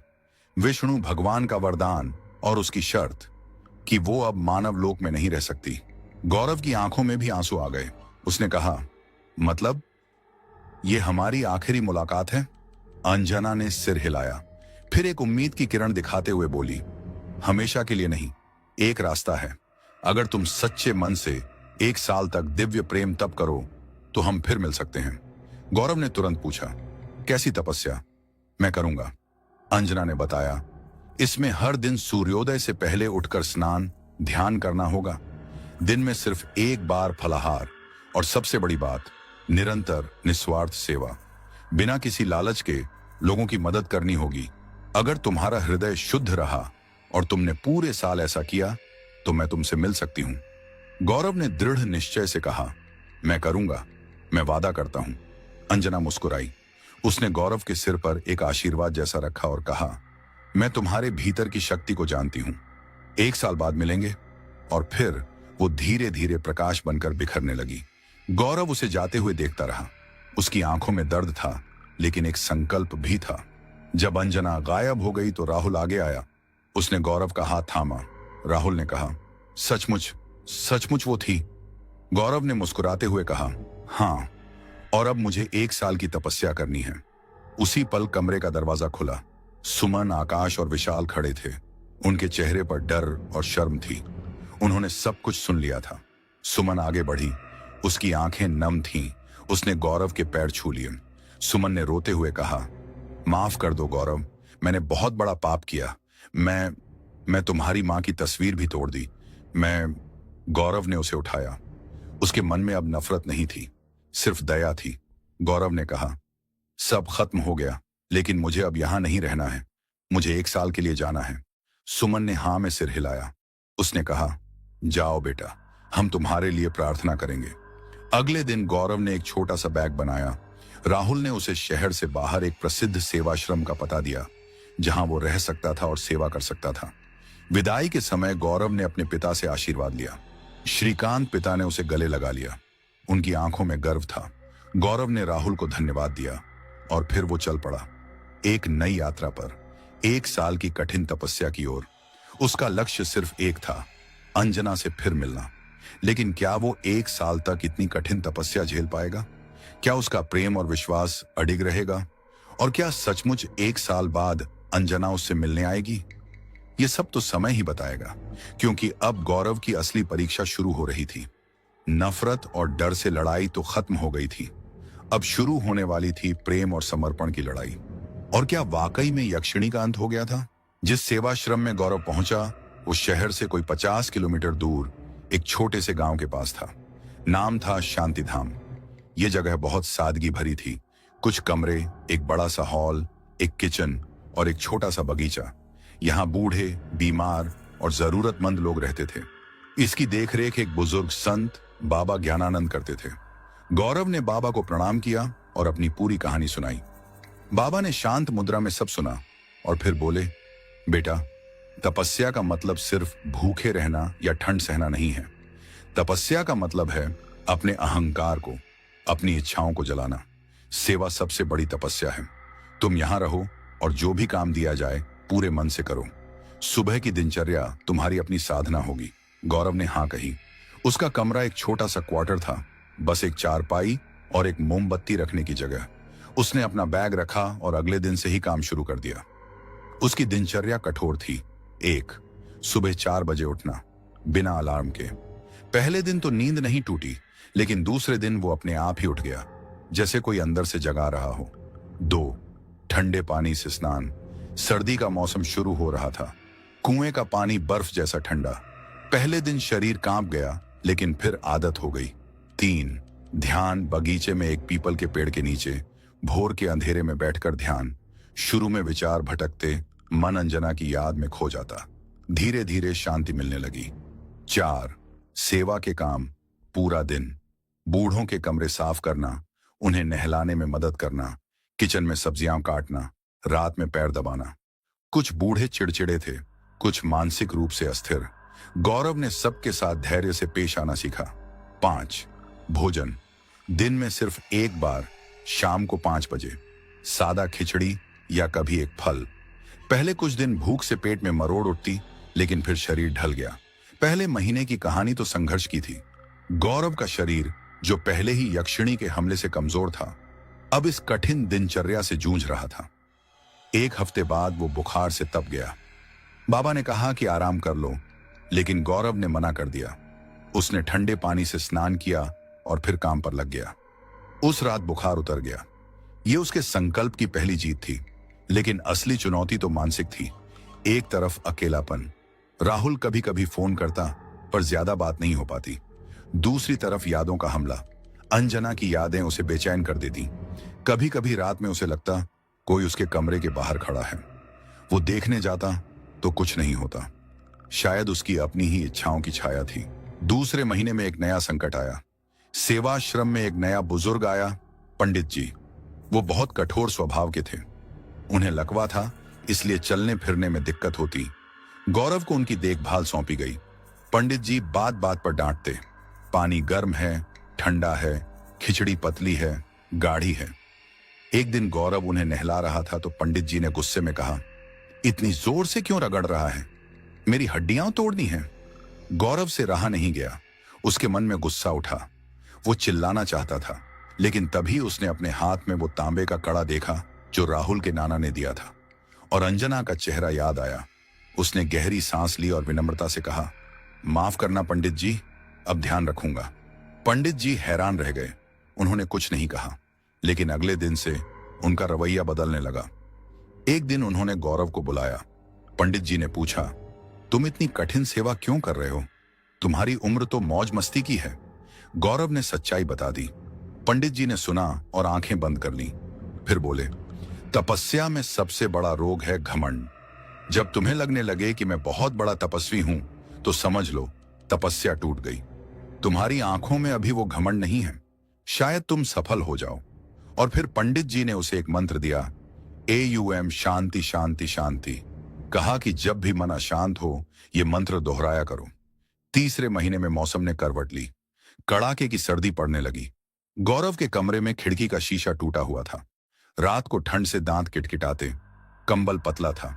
एक रात तो ठंड इतनी थी कि उसने देखा उसके बिस्तर के पास की जमीन पर पाला जमा हुआ है, लेकिन उसने कोई शिकायत नहीं की। सुबह फिर ठंडे पानी से नहाया। उसके होंठ नीले पड़ जाते, लेकिन वो मुस्कुराता रहता। एक दिन सेवाश्रम में एक नन्ही बच्ची आई, 4 साल की, अन्नू। उसके माता पिता एक दुर्घटना में मर गए थे। वो गूंगी थी, बोल नहीं सकती थी, सबसे अलग थलग रहती। गौरव ने उसकी देखभाल शुरू की। वो उसके साथ बैठता, उसे चित्र बनाना सिखाता। अन्नू ने शुरू में तो दूर भागती, लेकिन धीरे धीरे उसे गौरव पर भरोसा हो गया। एक दिन उसने गौरव का हाथ थाम लिया। उस छोटे से हाथ की गर्माहट ने गौरव के संकल्प को और मजबूत कर दिया। यह निस्वार्थ प्रेम था। छठे महीने में गर्मियां शुरू हो गईं। धूप इतनी तेज कि जमीन फटने लगी। कुएं का पानी सूखने लगा। पानी की कमी हो गई। अब ठंडे स्नान की जगह गर्म पानी से भी गुजारा चलता। लेकिन गौरव ने अपना नियम नहीं तोड़ा। वो रोज सुबह कुएं से पानी लाता और उसी से स्नान करता। दिन भर की गर्मी में काम करते हुए चक्कर आते, लेकिन वो डटा रहा। इन महीनों में गौरव के साथ कुछ अजीब घटनाएं भी हुईं, जो शायद उसकी तपस्या का हिस्सा थीं या फिर कोई और ही परीक्षा थी। पहली घटना, चौथे महीने की एक अमावस्या की रात। गौरव अपने कमरे में ध्यान कर रहा था। तभी उसे लगा कोई उसकी पीठ पर सांस छोड़ रहा है। ठंडी, बदबूदार सांस। उसने आंखें खोली। दीवार पर एक छाया दिखाई दी, बिल्कुल यक्षिणी जैसी। उसका दिल धड़कने लगा, डर लगा, लेकिन फिर उसने पंडित जी वाला मंत्र दोहराना शुरू किया। AUM, शांति शांति शांति, और अपना ध्यान अंजना पर केंद्रित किया। छाया धुंधली पड़ गई और गायब हो गई। शायद ये उसके अपने मन का भय था या फिर यक्षिणी की कोई बची हुई नकारात्मक ऊर्जा। दूसरी घटना, 8वें महीने में गौरव बगीचे में सफाई कर रहा था। तभी उसकी नजर एक बिल्कुल सफेद, अजीब सी चिड़िया पर पड़ी। चिड़िया की आंखें लाल थीं। वो उसे घूर रही थी। गौरव ने उसकी तरफ बढ़कर देखा तो चिड़िया ने एक कर्कश स्वर में आवाज निकाली, जैसे कोई हंस रहा हो, और फिर उड़ गई। बाबा जी ने बताया कि ऐसी चिड़िया को अशुभ माना जाता है, लेकिन तपस्वी के लिए यह सिर्फ एक परीक्षा होती है। तीसरी और सबसे भयानक घटना, 10वें महीने की एक रात। गौरव सो रहा था कि अचानक उसे लगा कोई उसे जोर से हिला रहा है। वो उठ बैठा। उसके सामने, उसकी चारपाई के पास, उसकी सौतेली मां सुमन खड़ी थी, लेकिन उसका रूप बहुत डरावना था। आंखों से खून बह रहा था, गला कटा हुआ था। वो बोली, तुम्हारी वजह से मैं मर गई। तुम्हारे पिता ने मुझे घर से निकाल दिया। गौरव घबरा गया। क्या सचमुच सुमन मां की मौत हो गई? वो उठकर भागना चाहता था, लेकिन तभी उसे ख्याल आया, अगर सुमन मां की मौत हुई होती तो राहुल या पिताजी जरूर बताते। ये कोई भ्रम होगा। उसने आंखें बंद कर लीं और जोर से कहा, तुम असली नहीं हो, तुम मेरी परीक्षा हो, मैं तुमसे डरता नहीं। जब उसने आंखें खोली तो सुमन गायब थी। अगले दिन उसने राहुल को फोन किया। राहुल ने बताया कि सुमन मां बिल्कुल ठीक हैं, बस अब बहुत शांत हो गई हैं, पछतावे में जी रही हैं। गौरव ने राहत की सांस ली। ये सचमुच एक भ्रम था। शायद उसकी अपनी चेतना, उसके अवचेतन में छिपे डर ने उसे सताया था। इन सब घटनाओं ने गौरव को और मजबूत बनाया। उसका विश्वास पहले से कहीं गहरा हो गया था। अब वो न सिर्फ अंजना के लिए, बल्कि अपने अंदर की अच्छाई के लिए, दूसरों की सेवा के लिए तपस्या कर रहा था। 11वां महीना आते आते गौरव में एक अद्भुत परिवर्तन आ गया था। उसका चेहरा दमकता हुआ, आंखें शांत और गहरी, शरीर दुबला पतला लेकिन मजबूत। उसमें एक ऐसी आकर्षण शक्ति आ गई थी कि सेवाश्रम का हर व्यक्ति उससे लगाव रखने लगा। बच्ची अन्नू तो अब उसके पीछे पीछे घूमती और कभी कभी हंसती भी। ये उसकी पहली हंसी थी। पंडित जी अब उसे अपना पोता मानते थे। बाबा ज्ञानानंद तो खुश थे ही, लेकिन गौरव का मन अभी भी अंजना के इंतजार में बेचैन था। आखिरी महीना शुरू हुआ। वसंत ऋतु का आगाज हो चुका था। पेड़ों पर नए पत्ते, हवा में खुशबू। गौरव ने गिनती शुरू कर दी। 30 दिन, 20 दिन, 10 दिन। आखिरी सप्ताह में एक रात गौरव को सपना आया। सपने में अंजना उसके सामने थी। वो मुस्कुरा रही थी। अंजना ने कहा, बस कुछ ही दिन रह गए हैं। तुमने इतना कठिन संघर्ष किया है। मैं तुम्हें देख रही हूं, तुम्हारा हर दिन, तुम्हारी हर पीड़ा। गौरव ने सपने में ही कहा, तुम आ रही हो ना? सचमुच आ रही हो? अंजना ने सिर हिलाया, लेकिन उसकी आंखों में एक उदासी थी। उसने कहा, लेकिन याद रखना, मैं जो रूप में आऊंगी वो पहले जैसा नहीं होगा। मेरी दिव्य शक्तियां जा चुकी हैं। मैं अब एक साधारण मानव स्त्री की तरह आऊंगी। गौरव ने कहा, मुझे सिर्फ तुम चाहिए, शक्तियां नहीं। अंजना मुस्कुराई और सपना टूट गया। आखिरी दिन आ ही गया। 365वां दिन, वसंत पंचमी का दिन। सुबह से ही मौसम खुशनुमा था। पक्षी चहचहा रहे थे। गौरव ने आज अपनी दिनचर्या और भी श्रद्धा से पूरी की। स्नान, ध्यान, फिर सेवा के काम। लेकिन आज उसका मन एक अजीब सी उम्मीद और बेचैनी से भरा था। बाबा ज्ञानानंद ने उसे दोपहर में बुलाया। उन्होंने गौरव के सिर पर हाथ रखा और कहा, बेटा, आज तुम्हारी तपस्या पूरी हो गई। मैंने कई तपस्वी देखे हैं, लेकिन तुम्हारी सेवा और समर्पण अद्भुत है। जाओ, अब तुम्हारी प्रतीक्षा का अंत होगा। पूरा सेवाश्रम जानता था कि गौरव किसी का इंतजार कर रहा है। सबने उसे आशीर्वाद दिया। अन्नू ने उसे एक फूल दिया। पंडित जी ने आंखों से आंसू पोंछे। शाम हो गई। गौरव ने अपने कमरे में एक दिया जलाया। वो बैठकर ध्यान करने लगा। उसका दिल तेजी से धड़क रहा था। क्या अंजना आएगी? क्या सब सच होगा? रात के 8 बजे, 9 बजे, 10 बजे, कोई नहीं आया। गौरव का मन उदास होने लगा। कहीं उसकी तपस्या में कोई कमी रह गई? कहीं उसने कोई गलती कर दी? रात गहराती गई। 11 बजे, 11:30। गौरव की आंखें भारी होने लगी। निराशा से उसका सिर झुक गया। शायद सब व्यर्थ था। शायद वो अंजना को कभी नहीं देख पाएगा। तभी हवा में एक मधुर खुशबू फैलने लगी। ये खुशबू फूलों जैसी नहीं, बल्कि किसी दिव्य सुगंध की तरह थी। गौरव ने आंखें खोली। कमरे में कोई नहीं था, लेकिन खुशबू और गहरी हो गई। वो बाहर आश्रम के बगीचे की तरफ देखने लगा। बगीचे में, चांदनी में, पीपल के पेड़ के नीचे एक स्त्री खड़ी थी। गौरव की सांस रुक गई। वो धीरे धीरे उठा और बगीचे की तरफ चला। उसके कदम कांप रहे थे। जैसे जैसे वो पास पहुंचा, उस स्त्री का रूप साफ होता गया। वो साधारण सूती साड़ी पहने हुई थी। बाल साधारण सी छोटी में बंधे थे। कोई दिव्य तेज नहीं, कोई चमकदार वस्त्र नहीं, लेकिन उसका चेहरा वही चेहरा था, अंजना। गौरव रुक गया। वो कुछ बोल नहीं पा रहा था। आंखों से आंसू बह निकले। अंजना ने मुस्कुराते हुए कहा, गौरव, बस एक नाम, लेकिन उसमें सब कुछ था। साल भर का इंतजार, सारी पीड़ा, सारा प्रेम। गौरव ने होंठ कांपते हुए कहा, तुम आ गई? अंजना ने हाँ में सिर हिलाया। वो आगे बढ़ी। अब वो बिल्कुल सामने थी। गौरव ने देखा, उसकी आंखों में वही करुणा थी, लेकिन अब उनमें एक मानवीय कोमलता भी थी। अंजना ने कहा, तुम्हारे निस्वार्थ प्रेम और सेवा ने मुझे मानव बना दिया है। तुम्हारी तपस्या ने मेरी दिव्यता को मानवीय प्रेम में बदल दिया है। विष्णु भगवान ने मुझे यही वरदान दिया। मैं अब एक साधारण मानव स्त्री हूं। मेरी कोई दिव्य शक्ति नहीं है। मैं जन्म मरण के चक्र में बंध गई हूं। क्या तुम फिर भी मुझे चाहोगे? गौरव ने उसका हाथ थाम लिया। ये हाथ अब दिव्य ऊर्जा से भरा नहीं था, बल्कि गर्म और जीवंत था। एक इंसान का हाथ। गौरव ने कहा, मैंने तुम्हारी शक्तियों के लिए तपस्या नहीं की, मैंने तुम्हारे लिए तपस्या की, और तुम जिस रूप में हो, मैं तुम्हें वैसे ही स्वीकार करता हूं। अंजना की आंखों से भी आंसू आ गए। यह पहली बार था जब वो मानवीय भावनाओं में इतनी डूबी थी। तभी पीछे से आवाजें आईं। बाबा ज्ञानानंद, पंडित जी और आश्रम के सभी लोग वहां खड़े थे। वो सब मुस्कुरा रहे थे। उन्होंने देख लिया था। बाबा ने कहा, प्रेम की जय हो। आज वसंत पंचमी है और हमने एक नया प्रेम देखा। उस रात आश्रम में एक छोटा सा उत्सव हुआ। सबने मिठाई खाई। अंजना ने सबसे मिलकर अपना परिचय दिया। उसने कहा कि वो एक दूर के गांव से आई है और गौरव से मिलने आई है। सबने उसे स्वीकार कर लिया। दोनों बगीचे में बैठे रहे। चांदनी में गौरव ने पूरा साल भर का हिसाब दिया। कैसे कठिनाइयां आईं, कैसे उसने संघर्ष किया। अंजना ने सुना और बताया कि वो हर पल उसे देख रही थी, लेकिन बाध्य थी कि साल पूरा होने से पहले नहीं आ सकती।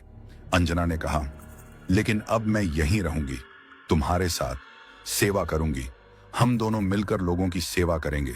गौरव की खुशी का ठिकाना नहीं था। उसकी तपस्या सफल हुई थी। उसे वो मिल गया था जिसके लिए उसने सब कुछ झेला था। लेकिन क्या सचमुच सब कुछ इतना आसान था? क्या दिव्यता को मानवता में बदलने का कोई ना कोई मूल्य तो नहीं चुकाना पड़ता? और क्या यक्षिणी का प्रभाव पूरी तरह से खत्म हो गया था? गौरव और अंजना नहीं जानते थे कि उनकी खुशी के इस पल में भी एक छाया मंडरा रही थी। जिस जगह पर यक्षिणी को परास्त किया गया था, वहां की नकारात्मक ऊर्जा पूरी तरह साफ नहीं हुई थी और एक मानव बनकर अंजना अब उन शक्तियों के लिए अति संवेदनशील थी जिनसे पहले वो सुरक्षित थी। लेकिन अभी के लिए सब शांत था। दो दिल मिले थे, 1 साल की तपस्या का फल मिला था। अगली सुबह गौरव ने राहुल को फोन किया। उसने सब कुछ बताया। राहुल हैरान और खुश था। उसने कहा कि वो जल्दी ही उनसे मिलने आएगा। गौरव के परिवार को भी खबर मिली। सुमन माँ, आकाश, विशाल और पिता श्रीकांत सब आश्रम आए। उन्होंने गौरव और अंजना को आशीर्वाद दिया। सुमन माँ ने गौरव से माफी मांगी और अंजना के पैर छुए। लग रहा था जैसे सब कुछ ठीक हो गया है। लेकिन जब सब चले गए और अंजना अकेले में गौरव के साथ बैठी तो उसने एक गहरी सांस ली। गौरव ने पूछा, क्या बात है, तुम उदास लग रही हो? अंजना ने कहा, कुछ नहीं, बस अब मैं मानव हूं। मुझे डर लगता है, डर कि कहीं मैं तुम्हें खो ना दूं, डर कि कहीं ये सब सपना ना हो। गौरव ने उसका हाथ थाम लिया। उसने कहा, यह सपना नहीं है और तुम मुझे कभी नहीं खोओगी, हम हमेशा साथ रहेंगे। अंजना मुस्कुराई, लेकिन उसकी आंखों के पीछे एक चिंता थी जो उसने गौरव से छुपा ली। उसे लग रहा था कि कोई उन पर नजर रख रहा है, कोई अदृश्य आंख। शायद यह उसका मानवीय डर था या फिर कोई वास्तविक खतरा। उस रात जब अंजना सोने के लिए अपने कमरे में गई तो उसे लगा जैसे कोई उसकी खिड़की के बाहर से झांक रहा है। उसने देखने के लिए उठाई तो कुछ नहीं था, सिर्फ एक काली बिल्ली भागती दिखाई दी। लेकिन अंजना ने महसूस किया वो बिल्ली की आंखें लाल थीं। क्या ये एक संयोग था या फिर कोई नया खतरा उनकी खुशियों के आसपास मंडराने लगा था? गौरव की तपस्या तो पूरी हो गई थी, लेकिन शायद उनकी असली परीक्षा अब शुरू हो रही थी। एक ऐसी परीक्षा जिसमें अंजना के पास अब कोई दिव्य शक्ति नहीं थी और गौरव को ही उसकी रक्षा करनी थी। वो लाल आंखों वाली बिल्ली कई रातों तक आती रही, हमेशा अंधेरे में, हमेशा चुपचाप। अंजना ने गौरव को इसके बारे में नहीं बताया। वो सोचती थी शायद ये उसका मानव बनने का डर है, कोई भ्रम है। लेकिन एक रात बिल्ली ने सिर्फ देखा ही नहीं, बल्कि खिड़की पर खरोंच का निशान बना दिया। अगली सुबह अंजना ने वो निशान गौरव को दिखाया। गौरव का चेहरा गंभीर हो गया। उसे पिछले साल की याद आई, यक्षिणी के हमले। ये कोई सामान्य बिल्ली नहीं थी। गौरव ने कहा, हमें बाबा ज्ञानानंद से बात करनी चाहिए। बाबा ने उन खरोंच के निशान देखे, उनकी भौहें तन गईं। बाबा ने कहा, यह कोई जानवर नहीं, यक्षिणी की छाया है। शायद उसका कोई अंश अभी भी इस दुनिया में भटक रहा है और अब जब अंजना दिव्य नहीं रही तो वो उन्हें निशाना बना सकता है। अंजना ने डरते हुए पूछा, लेकिन यक्षिणी तो शुद्ध होकर चली गई थी? बाबा ने कहा, हाँ, लेकिन जब कोई इतनी शक्तिशाली नकारात्मक ऊर्जा किसी स्थान पर रह जाए तो कभी कभी वो अपना अलग अस्तित्व बना लेती है। एक छाया, बिना दिमाग के, बस नुकसान पहुंचाने की इच्छा लिए। और तुम्हारे पास अब वो शक्ति नहीं है जो इसे रोक सके। गौरव ने पूछा, तो क्या करें? बाबा ने कुछ पल सोचा और कहा, इस छाया को भगाने के लिए उस जगह को पूरी तरह शुद्ध करना होगा जहां यक्षिणी को परास्त किया गया था, यानी तुम्हारे पुराने घर के उस कमरे को। और वहां एक विशेष पूजा करनी होगी। मतलब वापस उसी शहर जाना था, उसी घर में जहां इतना दर्द हुआ था। गौरव के मन में एक हल्का डर था, लेकिन अंजना की सुरक्षा के लिए वो तैयार था। अगले ही दिन गौरव ने अपने पिता को फोन किया, सब कुछ बताया। श्रीकांत पिता ने तुरंत कहा, आओ बेटा, हम तुम्हारी हर मदद करेंगे। गौरव और अंजना शहर के लिए रवाना हुए। आश्रम से विदा लेते समय सबने आशीर्वाद दिया। अन्नू ने अंजना को एक सूखा फूल दिया, जैसे किसी ताबीज की तरह। शहर पहुंचकर गौरव को अजीब लगा, सब कुछ वही था, लेकिन वो बदल चुका था। घर पहुंचे तो सुमन मां ने उनका स्वागत किया। उसके चेहरे पर सच्ची चिंता थी। आकाश और विशाल भी अब पहले जैसे नहीं थे। वो शांत और शर्मिंदा से लग रहे थे। गौरव के पुराने कमरे में जहां युद्ध हुआ था, वहां अब एक स्टोर रूम बना दिया गया था। दरवाजा खोलते ही एक ठंडी हवा का झोंका आया। कमरे में अभी भी एक भारीपन था, हवा में बासी गंध। श्रीकांत ने कहा, इस कमरे को हमने बंद ही रखा था। यहां कुछ अजीब होता रहता है, कभी कभी रात में आवाजें आती हैं। अंजना ने कमरे में कदम रखा। उसे तुरंत एक दर्द सा महसूस हुआ, जैसे कोई उसकी ऊर्जा खींच रहा हो। वो चक्कर खाकर गिरने लगी। गौरव ने संभाल लिया। गौरव ने कहा, हमें जल्दी करनी होगी। बाबा ने जो पूजा का सामान दिया है उसे हमें कल सुबह यज्ञ करना है। लेकिन उस रात छाया ने हमला कर दिया। रात को जब सब सो रहे थे, गौरव और अंजना के कमरे, अलग अलग कमरे की खिड़कियां खुल गईं। एक तेज काले रंग की धुंध कमरों में घुसने लगी। धुंध से वही कर्कश आवाज आई, बिल्कुल यक्षिणी जैसी, लेकिन टूटी फूटी। आवाज ने कहा, दे दो उसे, मुझे उसकी ऊर्जा चाहिए। गौरव उठ बैठा। उसने देखा धुंध अंजना के कमरे की तरफ बढ़ रही है। वो भागकर अंजना के कमरे की तरफ गया। दरवाजा बंद था। उसने जोर से दरवाजा खटखटाया। अंजना, दरवाजा खोलो। अंजना ने दरवाजा खोला। वो डरी हुई थी। कमरे में काले धुएं के बादल थे जो एक आकृति बना रहे थे। गौरव ने अंजना का हाथ पकड़ा और उसे बाहर खींच लिया। वे दोनों लिविंग रूम में भागे। पीछे पीछे वो धुंध भी आ गई। तभी लाइट जल गई। सुमन, आकाश, विशाल और श्रीकांत सब जाग चुके थे। उन्होंने काले धुएं को देखा और डर गए। धुंध ने एक आकृति ली, एक छोटी सी टेढ़ी मेढ़ी औरत की आकृति, बिल्कुल वही बिल्ली जैसी आंखें। छाया बोली, वो मेरी है, उसने मुझे हराया था, अब मैं उसकी ऊर्जा लूंगी। गौरव ने अंजना को अपने पीछे कर लिया। उसने डरते हुए भी दृढ़ आवाज में कहा, तुम उसे छू नहीं सकती, हम तुम्हें कल नष्ट कर देंगे। छाया हंसी, कल? आज रात ही सब खत्म कर दूंगी। छाया ने तेजी से अंजना की तरफ बढ़ना शुरू किया। तभी सुमन आगे आ गई। उसने हाथ जोड़कर कहा, रुक जाओ, मैंने तुम्हें बुलाया था, गलती मेरी थी, इन बच्चों को मत सताओ, मुझे ले लो। सब हैरान रह गए। आकाश चिल्लाया, मां, क्या कह रही हो तुम? लेकिन सुमन डटी रही। उसकी आंखों में आंसू थे। उसने कहा, मैंने अपने लालच में अपने ही बेटे को तबाह करने की कोशिश की, मुझे सजा मिलनी चाहिए। छाया रुक गई। उसने सुमन की तरफ देखा, फिर उसने फिर से अंजना की तरफ बढ़ना शुरू किया। नहीं, तू नहीं, वो चाहिए, उसकी दिव्यता की बची हुई ऊर्जा। मतलब छाया को सुमन में कोई दिलचस्पी नहीं थी। वो तो अंजना में बची हुई दिव्यता का अंश चाहती थी। तभी आकाश और विशाल भी आगे आ गए। वो दोनों गौरव और अंजना के सामने खड़े हो गए। आकाश ने कहा, हम भी अपने किए की सजा भुगतने को तैयार हैं, लेकिन हमारे भाई और बहन को कुछ मत कहना। ये देखकर गौरव का दिल भर आया। उसका परिवार आखिरकार बदल गया था, लेकिन छाया को इन सब से मतलब नहीं था। वो सीधी अंजना की तरफ बढ़ी। गौरव ने हिम्मत जुटाई। उसे बाबा की दी हुई एक छोटी सी लकड़ी की ताबीज याद आई, जो उसने अपने गले में पहन रखी थी। बाबा ने कहा था, इसमें पवित्र मंत्रों का बल है। गौरव ने ताबीज निकाला और छाया की तरफ बढ़ाया। ताबीज से एक हल्की सी सुनहरी रोशनी निकली। छाया चिल्लाई और पीछे हट गई। नहीं, ये क्या है? गौरव ने देखा, ताबीज काम कर रहा है। उसने आगे बढ़कर छाया की तरफ ताबीज बढ़ाया। रोशनी और तेज हुई। छाया का धुआं सिकुड़ने लगा। छाया ने आखिरी कोशिश की। उसने एक तेज झोंका गौरव पर मारा। गौरव लड़खड़ा कर गिर पड़ा। ताबीज उसके हाथ से छूटकर दूर जा गिरा। छाया फिर अंजना की तरफ बढ़ी। अंजना के पास कोई हथियार नहीं था। वो बस वहीं खड़ी रही, डरी हुई। तभी उसे अन्नू का दिया हुआ सूखा फूल याद आया, जो उसने अपने पास रख लिया था। उसने वो फूल अपने सामने कर लिया। फूल सूखा था, कोई खास नहीं लग रहा था, लेकिन जैसे ही छाया उसके पास पहुंची, वो सूखा फूल अचानक चमकने लगा। एक कोमल हरे रंग की रोशनी।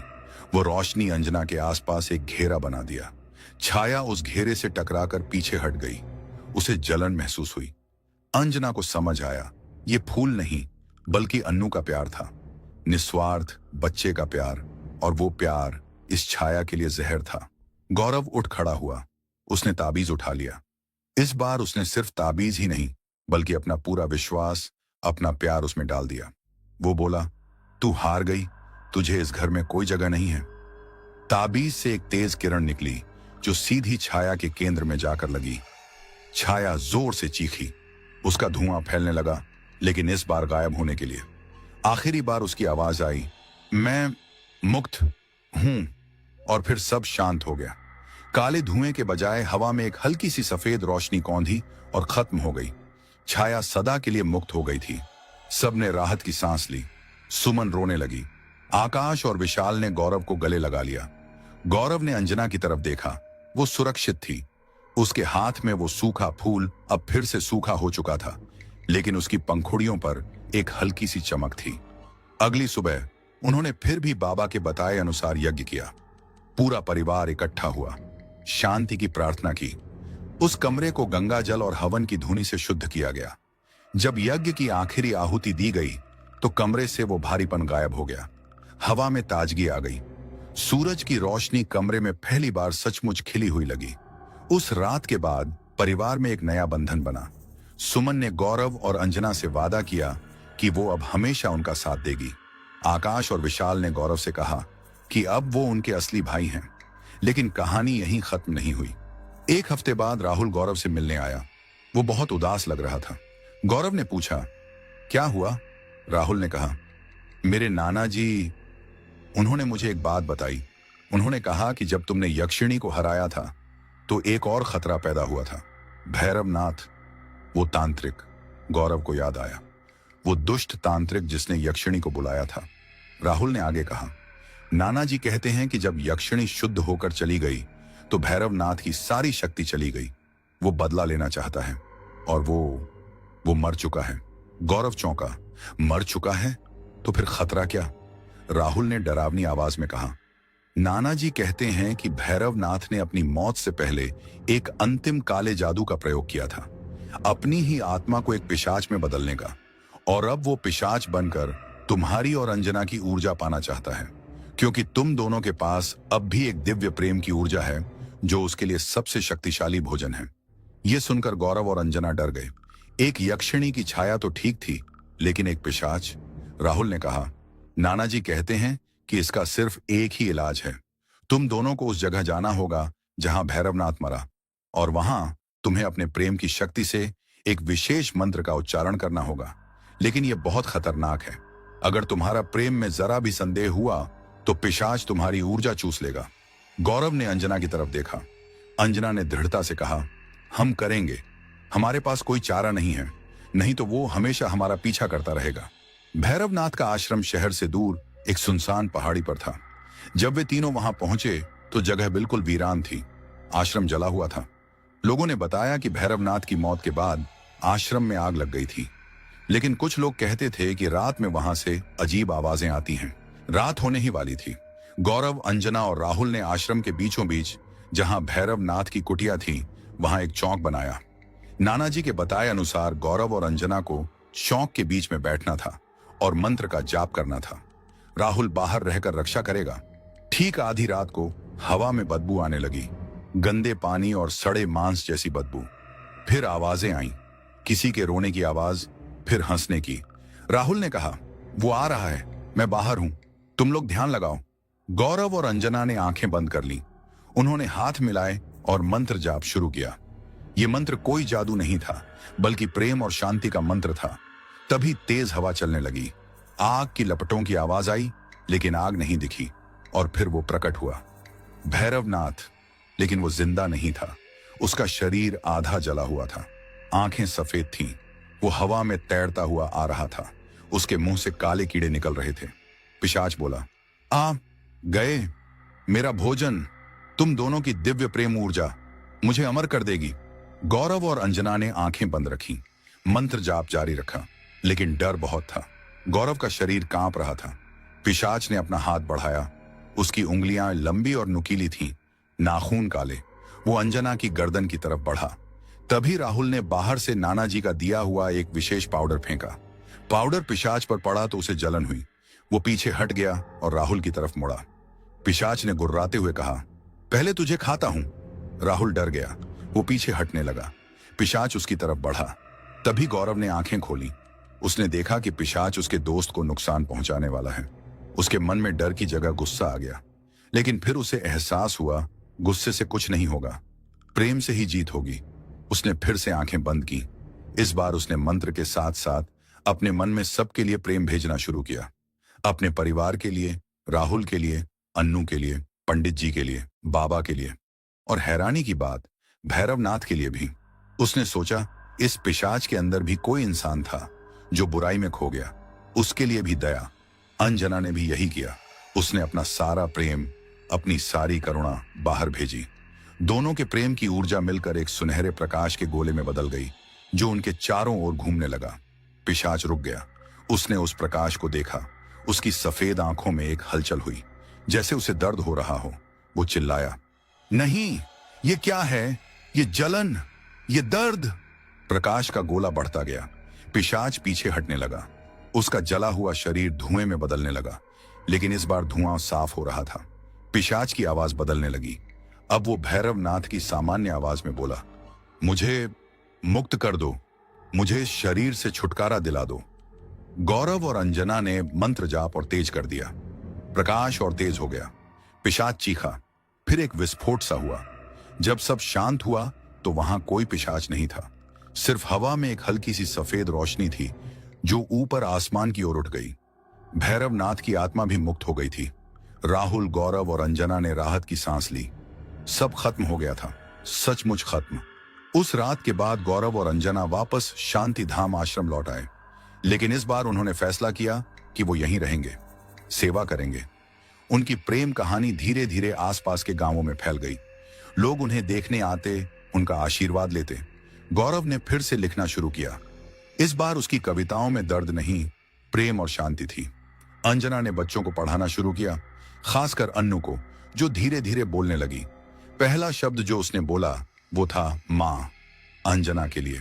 गौरव का परिवार भी उनसे अक्सर मिलने आता। सुमन मां ने अब खुद को पूरी तरह सेवा में लगा दिया था। आकाश और विशाल ने भी अच्छे रास्ते पर चलना शुरू कर दिया। 1 साल बाद गौरव और अंजना का विवाह हुआ।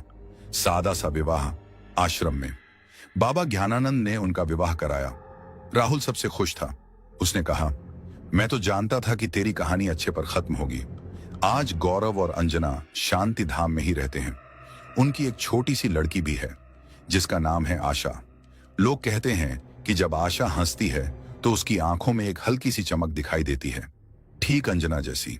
और कभी कभी पूर्णिमा की रात को जब चांद पूरा चमक रहा होता है तो लोग कहते हैं कि आश्रम के बगीचे में 2 साए चांदनी में बैठकर बातें करते दिखाई देते हैं, एक पुरुष का, एक स्त्री का, और उनके आसपास एक कोमल सुनहरी रोशनी फैली होती है।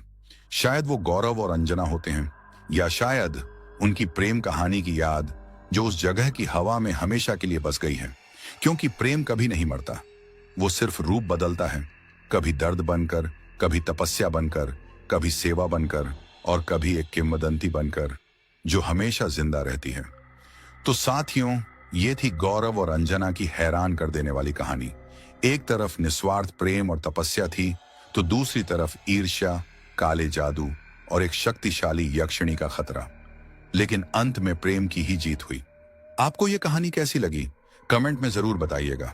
और हाँ, अगर आपको ये कहानी डरावनी और रोमांचक लगी हो तो इस चैनल को सब्सक्राइब करें और वीडियो के नीचे लाइक के बटन को जरूर दबाएं ताकि मुझे थोड़ा बूस्ट मिल सके।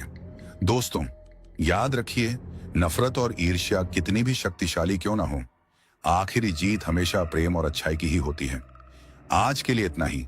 मिलते हैं अगले वीडियो में। तब तक के लिए सुरक्षित रहिए, सतर्क रहिए।